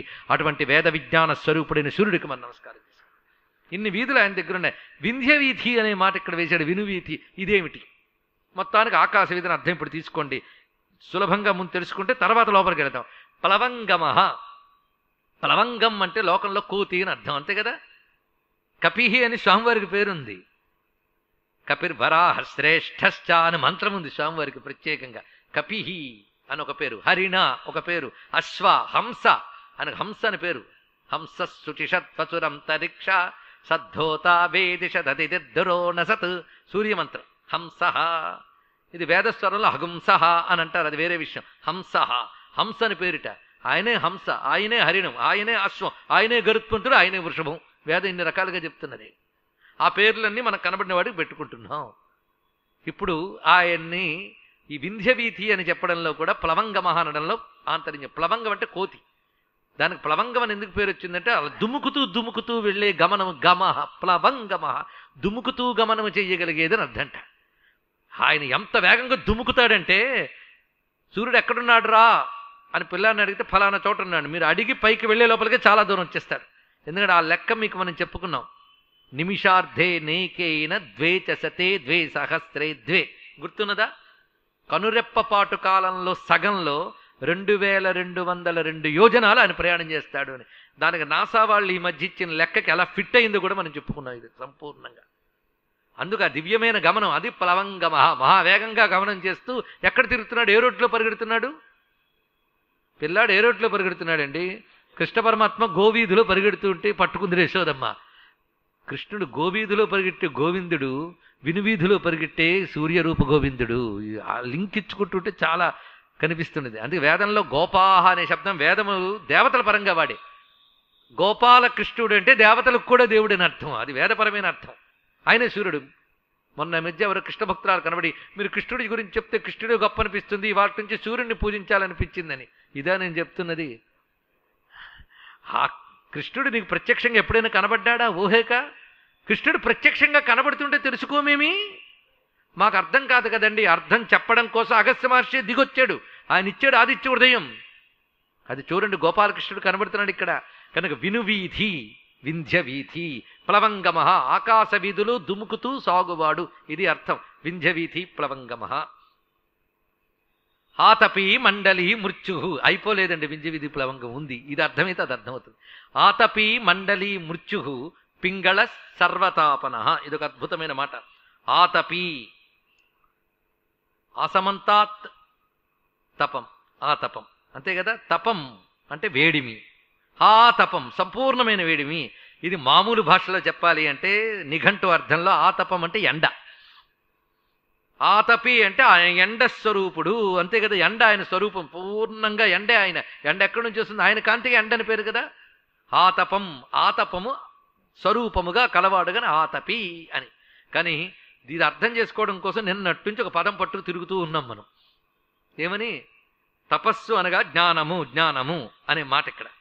ఆయన జ్ఞానస్వరూపుడు గనుకనే తతస్తన్ మండలి భూతం ఛాందసం తేజ ఉత్తమం, ఛాందసమైన ఉత్తమ తేజస్సే మండలముగా ఉన్నది అని. అది జ్ఞానాన్ని ఇస్తోంది కనుక ఆతపి. ఆ ఆతపి అనగా సంపూర్ణమైన తపస్వరూపుడు, ఇది అర్థం. సంపూర్ణ తపస్వరూపుడు అనగా జ్ఞానస్వరూపుడు, ఆతపి, ఇది అర్థం. ఆ జ్ఞానస్వరూపుడు ఎలా ఉన్నాడు? మండలి. ఆ జ్ఞానమే మండలముగా వచ్చింది, ఎందుకంటే ఆ జ్ఞానమే ఋగ్యజుస్సామాత్మకమై మండలంగా వచ్చింది కనుక ఆతపి మండలి. మామూలుగా చూస్తే ఎండ రూపంగా ఉన్నవాడు, గుండ్రముగా ఉన్నవాడు అయిపోయింది. అది చెప్పడానికి అగస్త్య మహర్షి దిగి రావాలా రాముడి కోసం? కనుక ఆతపి అనే దానికి జ్ఞానస్వరూపుని అర్థం తెలుసుకుంటేనే వస్తుంది. నేను తెలుసుకోనండి అయితే జ్ఞానమే రాదు. ఆతపి అనగా సంపూర్ణ జ్ఞానస్వరూపుడు. మండలి అనగా అక్కడ మూలం చూపిస్తున్న మండలి అనడానికి ప్రధానమైన మంత్రం ఇక్కడ కనిపిస్తున్నది. తతస్తన్ మండలీభూతం ఛాందసం తేజ ఉత్తమం అని. అందుకే ఏతైరాదిత్య మండలం సర్వైరేవ విధాస్యతే అని శాస్త్రం. సర్వుల చేత ఆరాధింపబడే మండలమిది. కనుక మండలి గుండ్రని ఆకారముగా కనబడము అని అర్థం. అలాగే మండలం అంటే మరొక మాట ఉన్నదండి, సంపూర్ణము. మండల దీక్ష అంటే సంపూర్ణ దీక్ష అని అర్థం. అలాగే మండలం అంటే సమూహం. ఆయన మండల స్వరూపుడు, సమూహ స్వరూపుట్ట సూర్య భగవానుడు. ఆయన ఒక్కడు కాదు, సమూహం ఉంది. ఏ సమూహం ఉంది ఆయనలో? బయట నుంచి చూస్తే కిరణ సమూహం, లోపల నుండి కొంచెం ఆలోచిస్తే మంత్ర సమూహం, దేవతా సమూహము, ఇవన్నీ కలిగిన వాడు కనుక మండలి. సర్వసమూహములు కలిగిన వాడు మండలి. ఇది ఆలోచించవలసింది. అంతేకాదు, ఒక్క రాజు కదిలితే రాజు వెడలెర సభకు ఆయన వస్తూ ఉంటే ఎంతమంది సామంతులు, మంత్రులు, పురోహితులు, అడ్డంలేండి అనేటువంటి భటులు ఎందరూ ఉంటే గానీ రాజుగారు వస్తున్నారని ఎపీరియన్స్ ఉండదు. అలాగా ఆయన వస్తున్నాడంటే ఎన్ని మండలములండి? ఆ 7 మండలములు చెప్పుకున్నాగా. నృత్తైర్గీతైరభీషుగ్రహనుతి వహనైరగ్రత సేవయాచ. అంతమంది మండలంలో గుంపు గుంపుగా ఆయనతో వస్తున్నప్పుడు మండలి కదా, కనుక సర్వసమూహములతో గణములతో ఉన్నవాడు ఒకటి, దేవసమూహ మంత్ర సమూహ కిరణ సమూహ స్వరూపుడు ఒకటి, ఇక జ్ఞాన సమూహ స్వరూపుడు గనక మండలి. ఆతపి మండలి మృత్యు. ఇది చాలా గొప్ప మాట. మృత్యువు స్వామి స్వరూపంట. అదంటేనే మనకు భయం కదండి అని. మృత్యువు భగవత్ స్వరూపుడండి. అందుకని నమో భగవతే రుద్రాయ మృత్యవే, నమో భగవతే రుద్రాయ విష్ణవే మృత్యుర్మపాహి. ఇక్కడ మృత్యువు, ఆ మృత్యువుని మనం నమస్కారం చేసుకుంటూ ఉంటాం. మృత్యువు ఈశ్వర స్వరూపం. ఎంత గొప్ప భారతీయ సంస్కృతి అండి. అమృతాన్ని ఈశ్వరుడు ఉంటుంది, మృత్యువుని ఈశ్వరుడు ఉంటుంది. ఏం భారతీయ సంస్కృతి!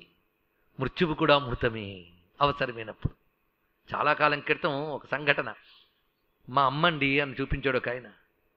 మా అమ్మ అంటే నాకు చాలా భక్తి అండి, దయచేసి మా అమ్మ తొందరగా వెళ్ళిపోవడానికి ఏదైనా ఒక మార్గం చూపించండి అని అడిగాడు. మనం అనుకుంటాం మాతృభక్తుడు కాడేమని, పరమ మాతృభక్తుడు. తల్లి పరిస్థితి ఏంటంటే కదలలేదు, మెదలలేదు, వయసు 95 దాటిపోయింది, వచ్చిన వ్యక్తులను గుర్తించలేదు. శరీరం ఎలాంటి స్థితికి వెళ్ళిపోయిందంటే తుడుద్దామని చర్మం మీద తువ్వాలు పెట్టి తుడిస్తే ఎముక కనబడుతుంది. అలాంటి స్థితికి వెళ్ళిపోయింది ఆ శరీరం. అప్పుడు కావలసింది ఏమిటి? జీవుడికి దీని నుంచి రిలీవ్. శిథిల మందిరంలో ఎంతకాలం ఉపయోగించుకోగలిగిన స్థితిలో ఉన్నప్పుడు ఉపయోగించుకున్నాం. వెహికల్ పాడైంది, దీని నుంచి వెలికొచ్చి అవసరమైతే కొత్త వెహికల్ రావాలి. గమ్యం చేరే వరకు వెహికల్ ఉండాలి కనుక, ఇంకా గమ్యం చేరకుండానే ఈ వెహికల్ పాడైపోయింది కనుక మరో వెహికల్లోకి వెళ్ళి సాధన చేసుకోవాలి. అందుకు సరి అయిన వెహికల్ ఇమ్మని కూడా అడగాలి.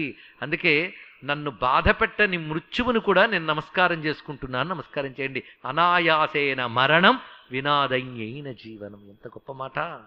ఎందుకంటే సృష్టిలో నువ్వు గొప్పవాడు అవుతావా లేదా, సంపన్నుడు అవుతావా లేదా, విద్యావంతుడు అవుతావా లేదో చెప్పడానికి గ్యారంటీ లేదు, కానీ మృత్యువు పాలవుతానని మాత్రం గ్యారంటీగా చెప్పగలం. అవునా లేదా? ఆ పొజిషన్ మాత్రం తప్పదు. కానీ అది కూడా అనుగ్రహ రూపంలో మనకు రావాలి. కనుక మృత్యువును కూడా దేవతగా ప్రార్థన చేస్తే అనాయాసముగా కూడా అనుగ్రహించగలిగిన శక్తి ఆయనలోనే ఉన్నది. జనన మరణ విధాత ఆయన. అందుకు మృత్యువును కూడా స్వామి స్వరూపంగా వరంగా గమనించాలి. అదేవిధంగా మనం బాధించే వాటికి నాశనం కలిగిస్తే బ్రతకాల్సినవి బ్రతుకుతాయి. అందుకే మనం బ్రతకడం కోసం ఎన్నిట్టు పోగొడుతున్నాడో. ఒక పదార్థం క్రిములు పడితే సూర్యుడి ఎండలో ఎండగట్టించుకుని దోషరహితం చేసుకుని మనం వాడుకుంటున్నాం. అక్కడ క్రిములు చస్తే కానీ మనం బతుకులేదు. ఇక్కడ అప్పుడు మృత్యువు కాడ క్షణక్షణం తన మృత్యుస్వరూపాన్ని స్వామి చూపిస్తున్నాడు. ఎప్పుడో మనకు లాస్ట్ పీరియడ్ వచ్చినప్పుడే కాదు, ప్రతి క్షణం చూపిస్తున్నాడు. ప్రతి క్షణం తన అమృత స్వరూపాన్ని చూపిస్తున్నాడు. ప్రతి క్షణం తన మృత్యుస్వరూపాన్ని చూపిస్తున్నాడు పరమాత్మ. ఆయన ఈ జీవనానికి ఈ మరణానికి అతీతమైన పరమామృతంగా ప్రకాశిస్తున్నాడు ఇక్కడ. అందుకు ఆతపి మండలి మృత్యు పింగళ. ఎర్రగా ఉన్నాడు, మహాతాపస్వరూపుడుకున్నాడుక పింగళ అన్నారు ఇక్కడ. సర్వతాపన, అన్నిటినీ ఎండగడతాడండి. అవునండి, నాకు తెలుసు. ఎందుకంటే మొన్ననే ఆవకాయ ఎండగట్టాడు. అంత సూర్యుడు ఎందుకు పనికి వచ్చాడంటే ఆవకాయ ఎండగట్టించుకోవడానికి. ఒక మనది రేపైనా సూర్యుడు వస్తే బాగుండు అంటుంది. నేను అనుకున్నా ఆమెకు ఆ రోజు అనుష్ఠానం చేయడం అలవాటేమో, పొద్దున్నే కనిపిస్తాడు దండం పెడతానంటే ఏమిటంటే ఆవకాయ ఎండట్లేదండి అని. అంత సూర్యుడు ఆవిడికి ఎందుకు పనికి వచ్చాడంటే ఆవకాయ ఎండ కట్టించుకోవడానికి. ఏం చేస్తాం? మహాత్ములుగా పరంజ్యోతి దర్శనానికి. అందుకే ఆవిడెలా వాడుకుంటాడు వాడికి అలా స్వామి కనిపిస్తూ ఉంటాడు ఇక్కడ. అందుకే సర్వతాపన, అన్నిటినీ ఎండగట్టించేవాడు, తప్పింపజేసేవాడు. ఆతపి మొదలుపెట్టాడు, సర్వతాపన పూర్తి చేశాడు. అనగా ఏమిటి అర్థం? ఆతపి అయిన ఆ స్వామి మనకి సర్వతాపన, సర్వవిధములైన జ్ఞానములు అనుగ్రహించుగాక. ఇది దీని యొక్క భావం. సర్వతాపన, వీటిని ఈ భావంతో చూసి మనం ఫలితం పొందాలి. అయింది కదా. ఇప్పుడు మళ్ళీ రెండిటికి రండి. ఘనవృష్టిరపామిత్రో వింధ్యవీధి ప్లవంగమ ఆతపి మండలి మృత్యు పింగళ సర్వతాపన. ఇందులో క్రమం చూడండి. ఘనవృష్టి మంచి వర్షస్వరూపం. అపాం మిత్ర, ఇంత వర్షం ఎలా కురిపిస్తున్నా అంటే జలానికి ఆయన సహకారి గనక, రెండు జల సంబంధమే. వింధ్యవీథి, ఇది సరిగ్గా సూర్యుడు ఉత్తరాయణం తర్వాత వచ్చే దక్షిణాయనం. దక్షిణాయన సమయంలో ఉండేటువంటి సూర్యుని యొక్క గమన మార్గము వింధ్యవీథి. ఇది అర్థం. దక్షిణాయన సమయం నాటిది. దీని ప్రమాణమేమిటి? సరిగ్గా భారతీయులు సూర్యుడిని ఆలంబనం చేసుకుని అన్నిటికీ పేర్లు పెట్టుకుంటారు. భారతీయులు ప్రథమ ప్రధాన ప్రముఖ సూర్యోపాసకులు. అందుకు ప్రతిదానికి సూర్యుడి పేర్లే వాళ్ళకి. ఆ క్రమం చేతనే వాళ్ళు మనకి ఉత్తరం నుంచి దక్షిణం వైపు వచ్చేటప్పుడు సరిహద్దుగా ఉన్న పర్వతాలని వింధ్య పర్వతములు అని అంటారు. ఈ వింటున్నవాడు చెప్తున్నవాడైన గురువు గారు ఆ వింధ్య పర్వతాలను దాటే వచ్చాడు ఇక్కడికి. దీనికి వింధ్యవీథి అని పేరు ఎందుకు పెట్టారు అంటే గగనంలో దక్షిణాయనం వైపు వచ్చేటప్పుడు వింధ్యవీధి అని పేరుంది గనక ఈ ఆర్యావర్తములో ఉత్తరాది నుంచి దక్షిణం వైపు వచ్చేటప్పుడు దానికి అదే పేరు పెడదామని వింధ్యవీథి అని పెట్టారు. తెలుసుకోవాలి ఎందుకు పెట్టారు, అర్థమైంది కదా ఎందుకు వింధ్యపర్వతం అని పేరు పెట్టారో. సూర్య విజ్ఞానం ప్రకారంగా ఇక్కడి పర్వతానికి కూడా వింధ్యపర్వతం అని పేరు పెట్టారు. అందుకు వింధ్యవీథి ప్లవంగమ అంటే దక్షిణాయనంలో ప్రయాణము చెయ్యువాడు అని అర్థం. ఆయన దక్షిణాయనంలో ప్రయాణం చేసినప్పుడే మనకు వర్షములు వర్షాకాలము లభిస్తుంది. అందుకు వర్షాకాలం కలిగే దక్షిణాయన స్వరూపుడై ఉన్నాడని చెప్పడం కోసమే ఘనవృష్టికి అపామిత్ర వింధ్యవీథి ప్లవంగమ. ఇది క్రమం ఇక్కడ. అంటే దక్షిణాయన కాలము నాటి సూర్యుడు అని చెప్పారు. అయితే సూర్యుడు దక్షిణాయనంలోనే ఉంటాడా? కాదు, ఉత్తరాయణంలో ఉంటాడు. ఉత్తరాయణంలో ఎలా ఉంటాడు? సంపూర్ణంగా ప్రకాశిస్తూ తపి బాగా తపించుతూ ఉంటాడు. ఉత్తరాయణంలో స్పష్టంగా కనబడుతుంది మండలం, మబ్బులేం పట్టవు, అందుకే మండలి. ఆ ఉత్తరాయణంలో గ్రీష్మాదులు వచ్చి తీవ్రమైన తాపం కలుగుతుంది కనుక మృత్యు. ఆ ఉత్తరాయణంలోనే సర్వజీవుల్ని తప్పింపజేస్తాడు గనక సర్వతాపన. అందుకు ఘనవృష్టిరపామిత్రో వింధ్యవీథి ప్లవంగమ అని దక్షిణాయన సూర్యుని చెప్తే ఆతపీ మండలి మృత్యు పింగళ సర్వతాపన అనేది ఉత్తరాయణ సూర్యుని చెప్తున్నది. కనుక దక్షిణాయన ఉత్తరాయణ సమయంలో కూడా ప్రకాశించే సంవత్సర స్వరూపుడైన ఆదిత్యునకు నమస్కారము అని దీని యొక్క భావం. ఇప్పుడు చూశారు అగస్త్య మహర్షి నామములు ఎలా కూర్చాడు. ఎందుకంటే అలా ఎందుకండి చెప్పాలి అంటే సంవత్సరం బాగుండాలనుకోవడం ప్రపంచంలో అందరికీ ఉన్నటువంటి అలవాటే. హ్యాపీ న్యూ ఇయర్ అని చెప్తూ ఉంటారు. అందుకే ఇయర్ అంతా బాగుండాలంటే ఇయర్ అంతా 2 రూపాయలే, ఉత్తరాయణ దక్షిణాయన రూపములు. అందుకే దక్షిణాయనం ఉత్తరాయణం 2 ఇక్కడ చూపించబడుతున్నాయి. 2 అయనములు ఆయనే ఏర్పరుస్తున్నాడు. ఆ 2 అయనాల్లో ఒక దాంట్లో అంత వర్షకారకుడుగా జలకారకుడుగా ఉంటే రెండోదంతా తపి సర్వతాపన రూపుడై ప్రకాశిస్తున్నాడు. అలాగే పింగళ అని చెప్పడంలో మరొక భావం పరిశీలించండి. మళ్ళీ ఇదంతా ఇక్కడ అన్వయించుకుంటే ఇటువైపు వామనాడి, ఇటు దక్షిణ నాడి, ఇవన్నీ వివరాలు చెప్పుకోవాలి.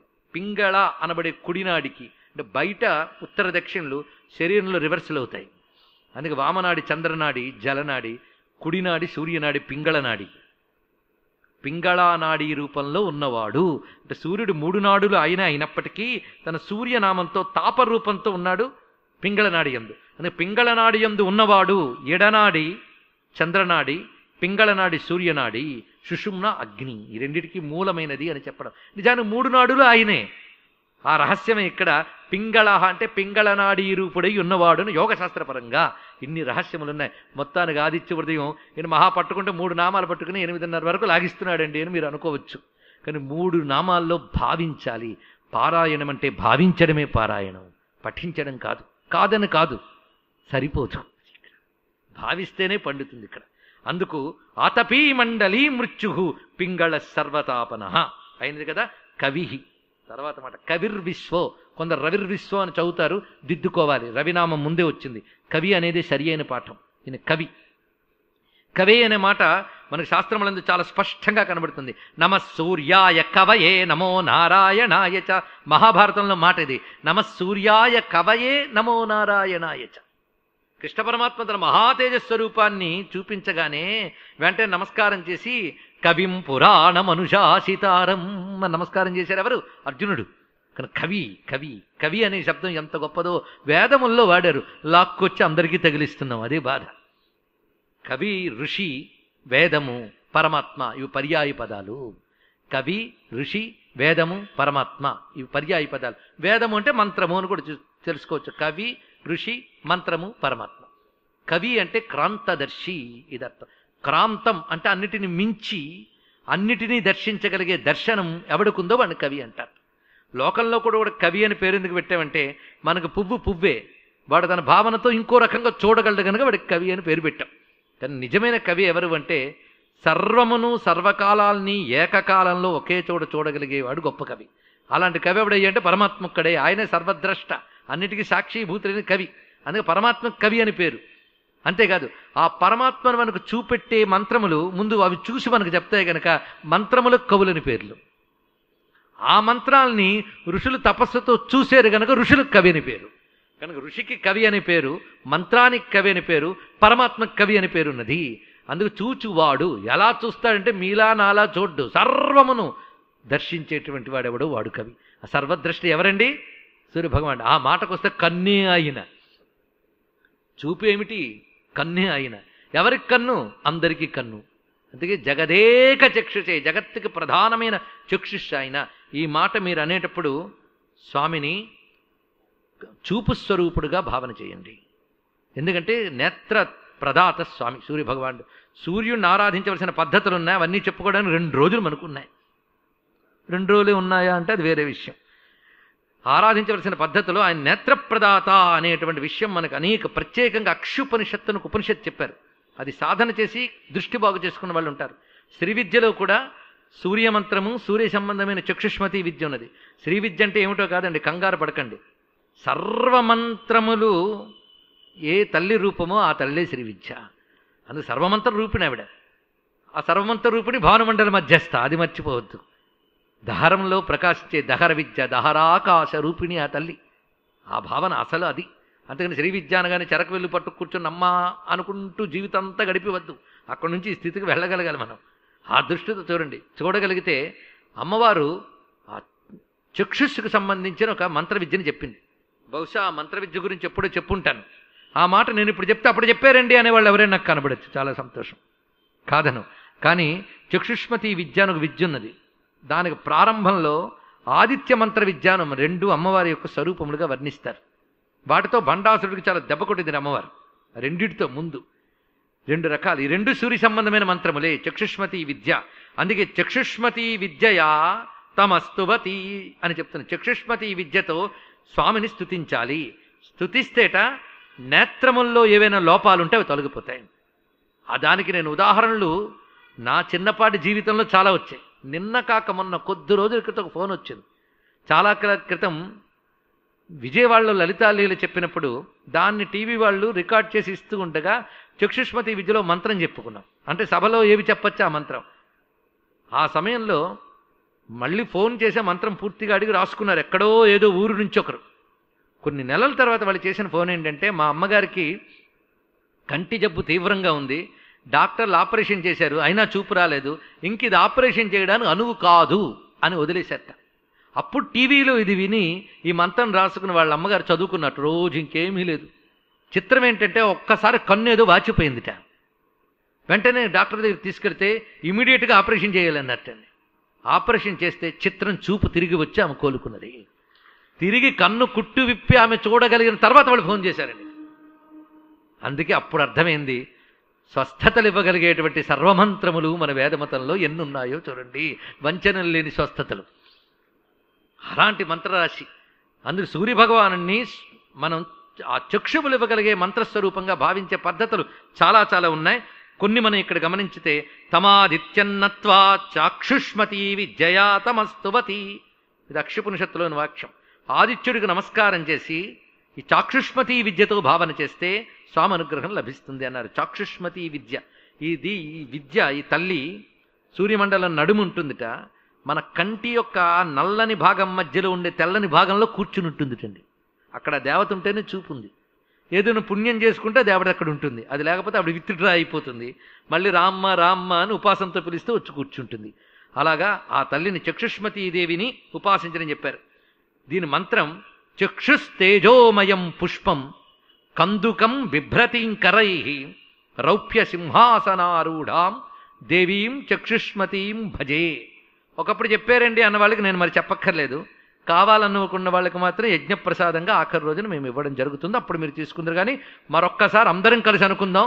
ఎందుకంటే మీకు నాకు కూడా సూర్యభగవానుడే ఆచార్యుడు గనక ఈరోజు గురువారం గనక మనకు చెప్తున్నాడు అనుకుందాం. చక్షుస్తేజోమయం పుష్పం కందుకం బిభ్రతీంకరై రౌప్య సింహాసనారూఢాం దేవీం చక్షుష్మతీం భజే. కొద్ది కాలం చరిత్ర. దాసన్ అనేటువంటి ఒక మహానుభావుడు ఉండేవాడు, మంచి పండితుడు, అనుష్ఠానపరుడు. ఆయనకి సంపన్నుడు కూడా. చిత్రం ఏంటంటే కన్ను దెబ్బతింది ఆయనకి.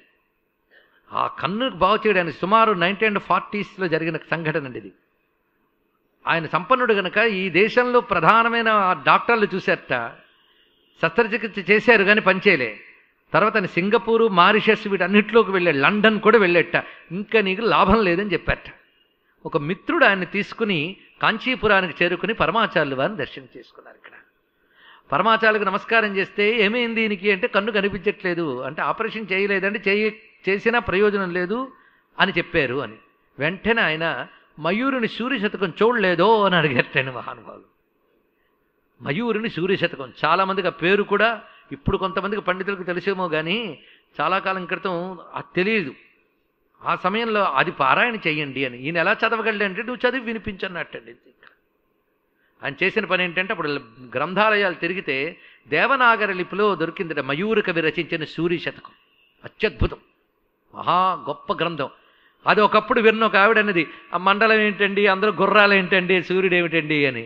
అమ్మా దాని మహిమేమిటో పరమాచార్యులకు తెలుసు, మనకేం తెలుసు. ఆ వర్ణన అద్భుతమైన 100 శ్లోకాలండి. చదువుతూ ఉంటేనే తేజస్సు. ఒక ఆయన అన్నాడు నోరు తిరగదండి అని. నోరు తిరగనంత శబ్దం కనుకనే నీలో ట్రీట్ చేయగలిగినంత గొప్పగా పనిచేస్తుంది అని. శబ్ద ప్రకంపన మన ప్రాణశక్తుల్ని స్పందింపజేస్తుంది. అందుకే అనువాదాలు చదివితే ప్రయోజనం లేదు అమ్మ. అది ఎక్కడదే కావాలి. ఆ శబ్దం వచ్చి ప్రకంపింపజేస్తుందండి. అర్థం లేక కాదు, ఉంది. ఆ అర్థం ఆయనకు అర్థమవుతుంది, తెలుసుకుంటే నీకు అర్థమవుతుంది. మొత్తానికి సూర్యశతకం అది పారాయణ చేయమని చెప్తే అప్పుడు ఆ మిత్రుడు ఒక లైబ్రరీ నుంచి తీసుకొచ్చి రోజు ఈ దాసన్ గారికి వినిపించేవట. 40 రోజులు విన్నాడు ఆయన. చిత్రం ఆశ్చర్యకరంగా చూపొచ్చింది. 2 ఆశ్చర్యం తనే చెప్పుకున్నాడు ఇక్కడ. అప్పుడు ఆయన కృతజ్ఞతగా దానికి తమిళ లిపిలో పుస్తకం ముద్రించారు. దేవనాగరి తమిళం కూడా కృతజ్ఞతగా దాని ఇంట్రడక్షన్లో ఆయన రచించాడు. ఆ ఇంట్రడక్షన్ చదివి నేను మీకు ఇక్కడ చెప్పడం జరుగుతుంది. కానీ టాటాలు లేవు ఇక్కడ. అన్ని జరిగింది అని చెప్పడమే కానీ జరిగింది టా లేదు ఇక్కడ. అది ఆ సూర్యశతకం అంత గొప్పది. మరి అవన్నీ తెలుసుకోకుండానే ఇంకా 2 రోజుల్లోకి వచ్చేసామంటే చూద్దాం. నాకు ఆశ ఎక్కువే చెప్పాలని. ఆసక్తి అంత ఎక్కువ దాన్ని బట్టి ఉంటుంది ఇక్కడ.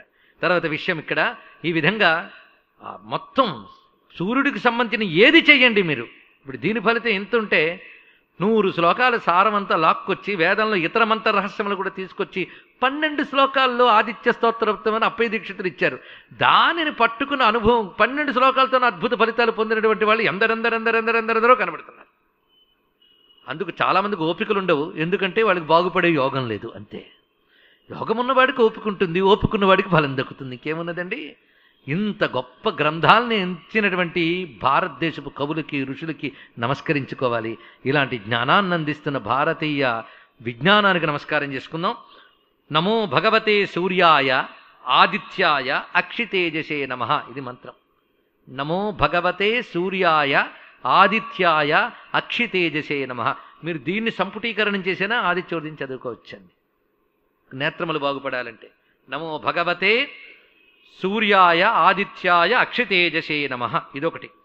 సుసందృశం త్వా ప్రతిపశ్యేమ సూర్యం అని వేదం. చక్కని కంటి రూపముగా ఉన్నవాడు, చూపు రూపముగా ఉన్న సూర్యునికి నమస్కారం అని వేదములు.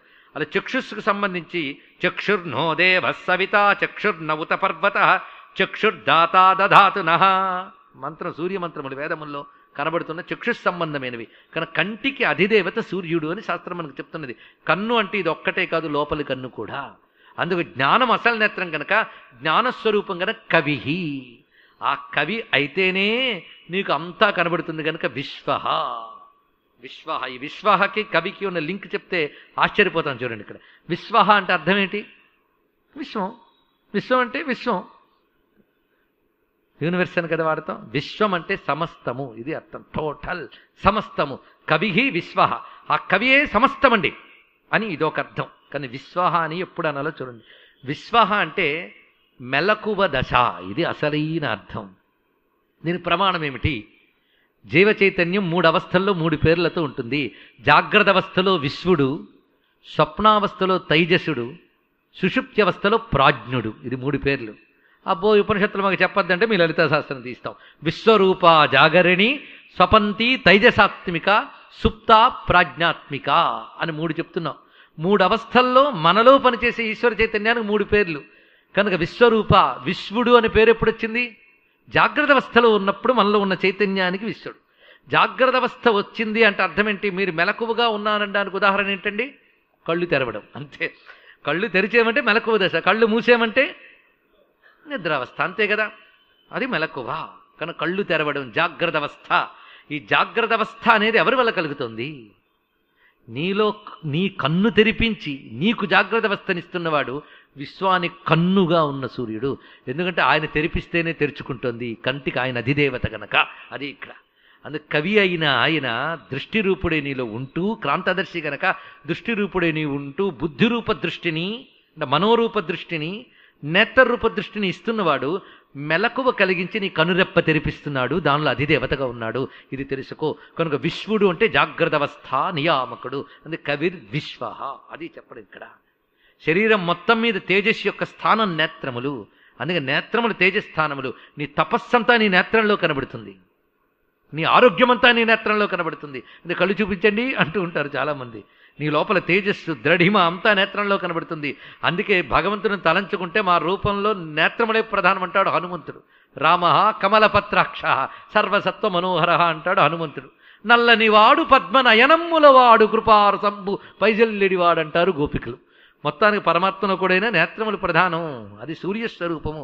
అందుకే కవిహి విశ్వాహ అయినవాడు నేత్రములు ఎందే మహాతేజ.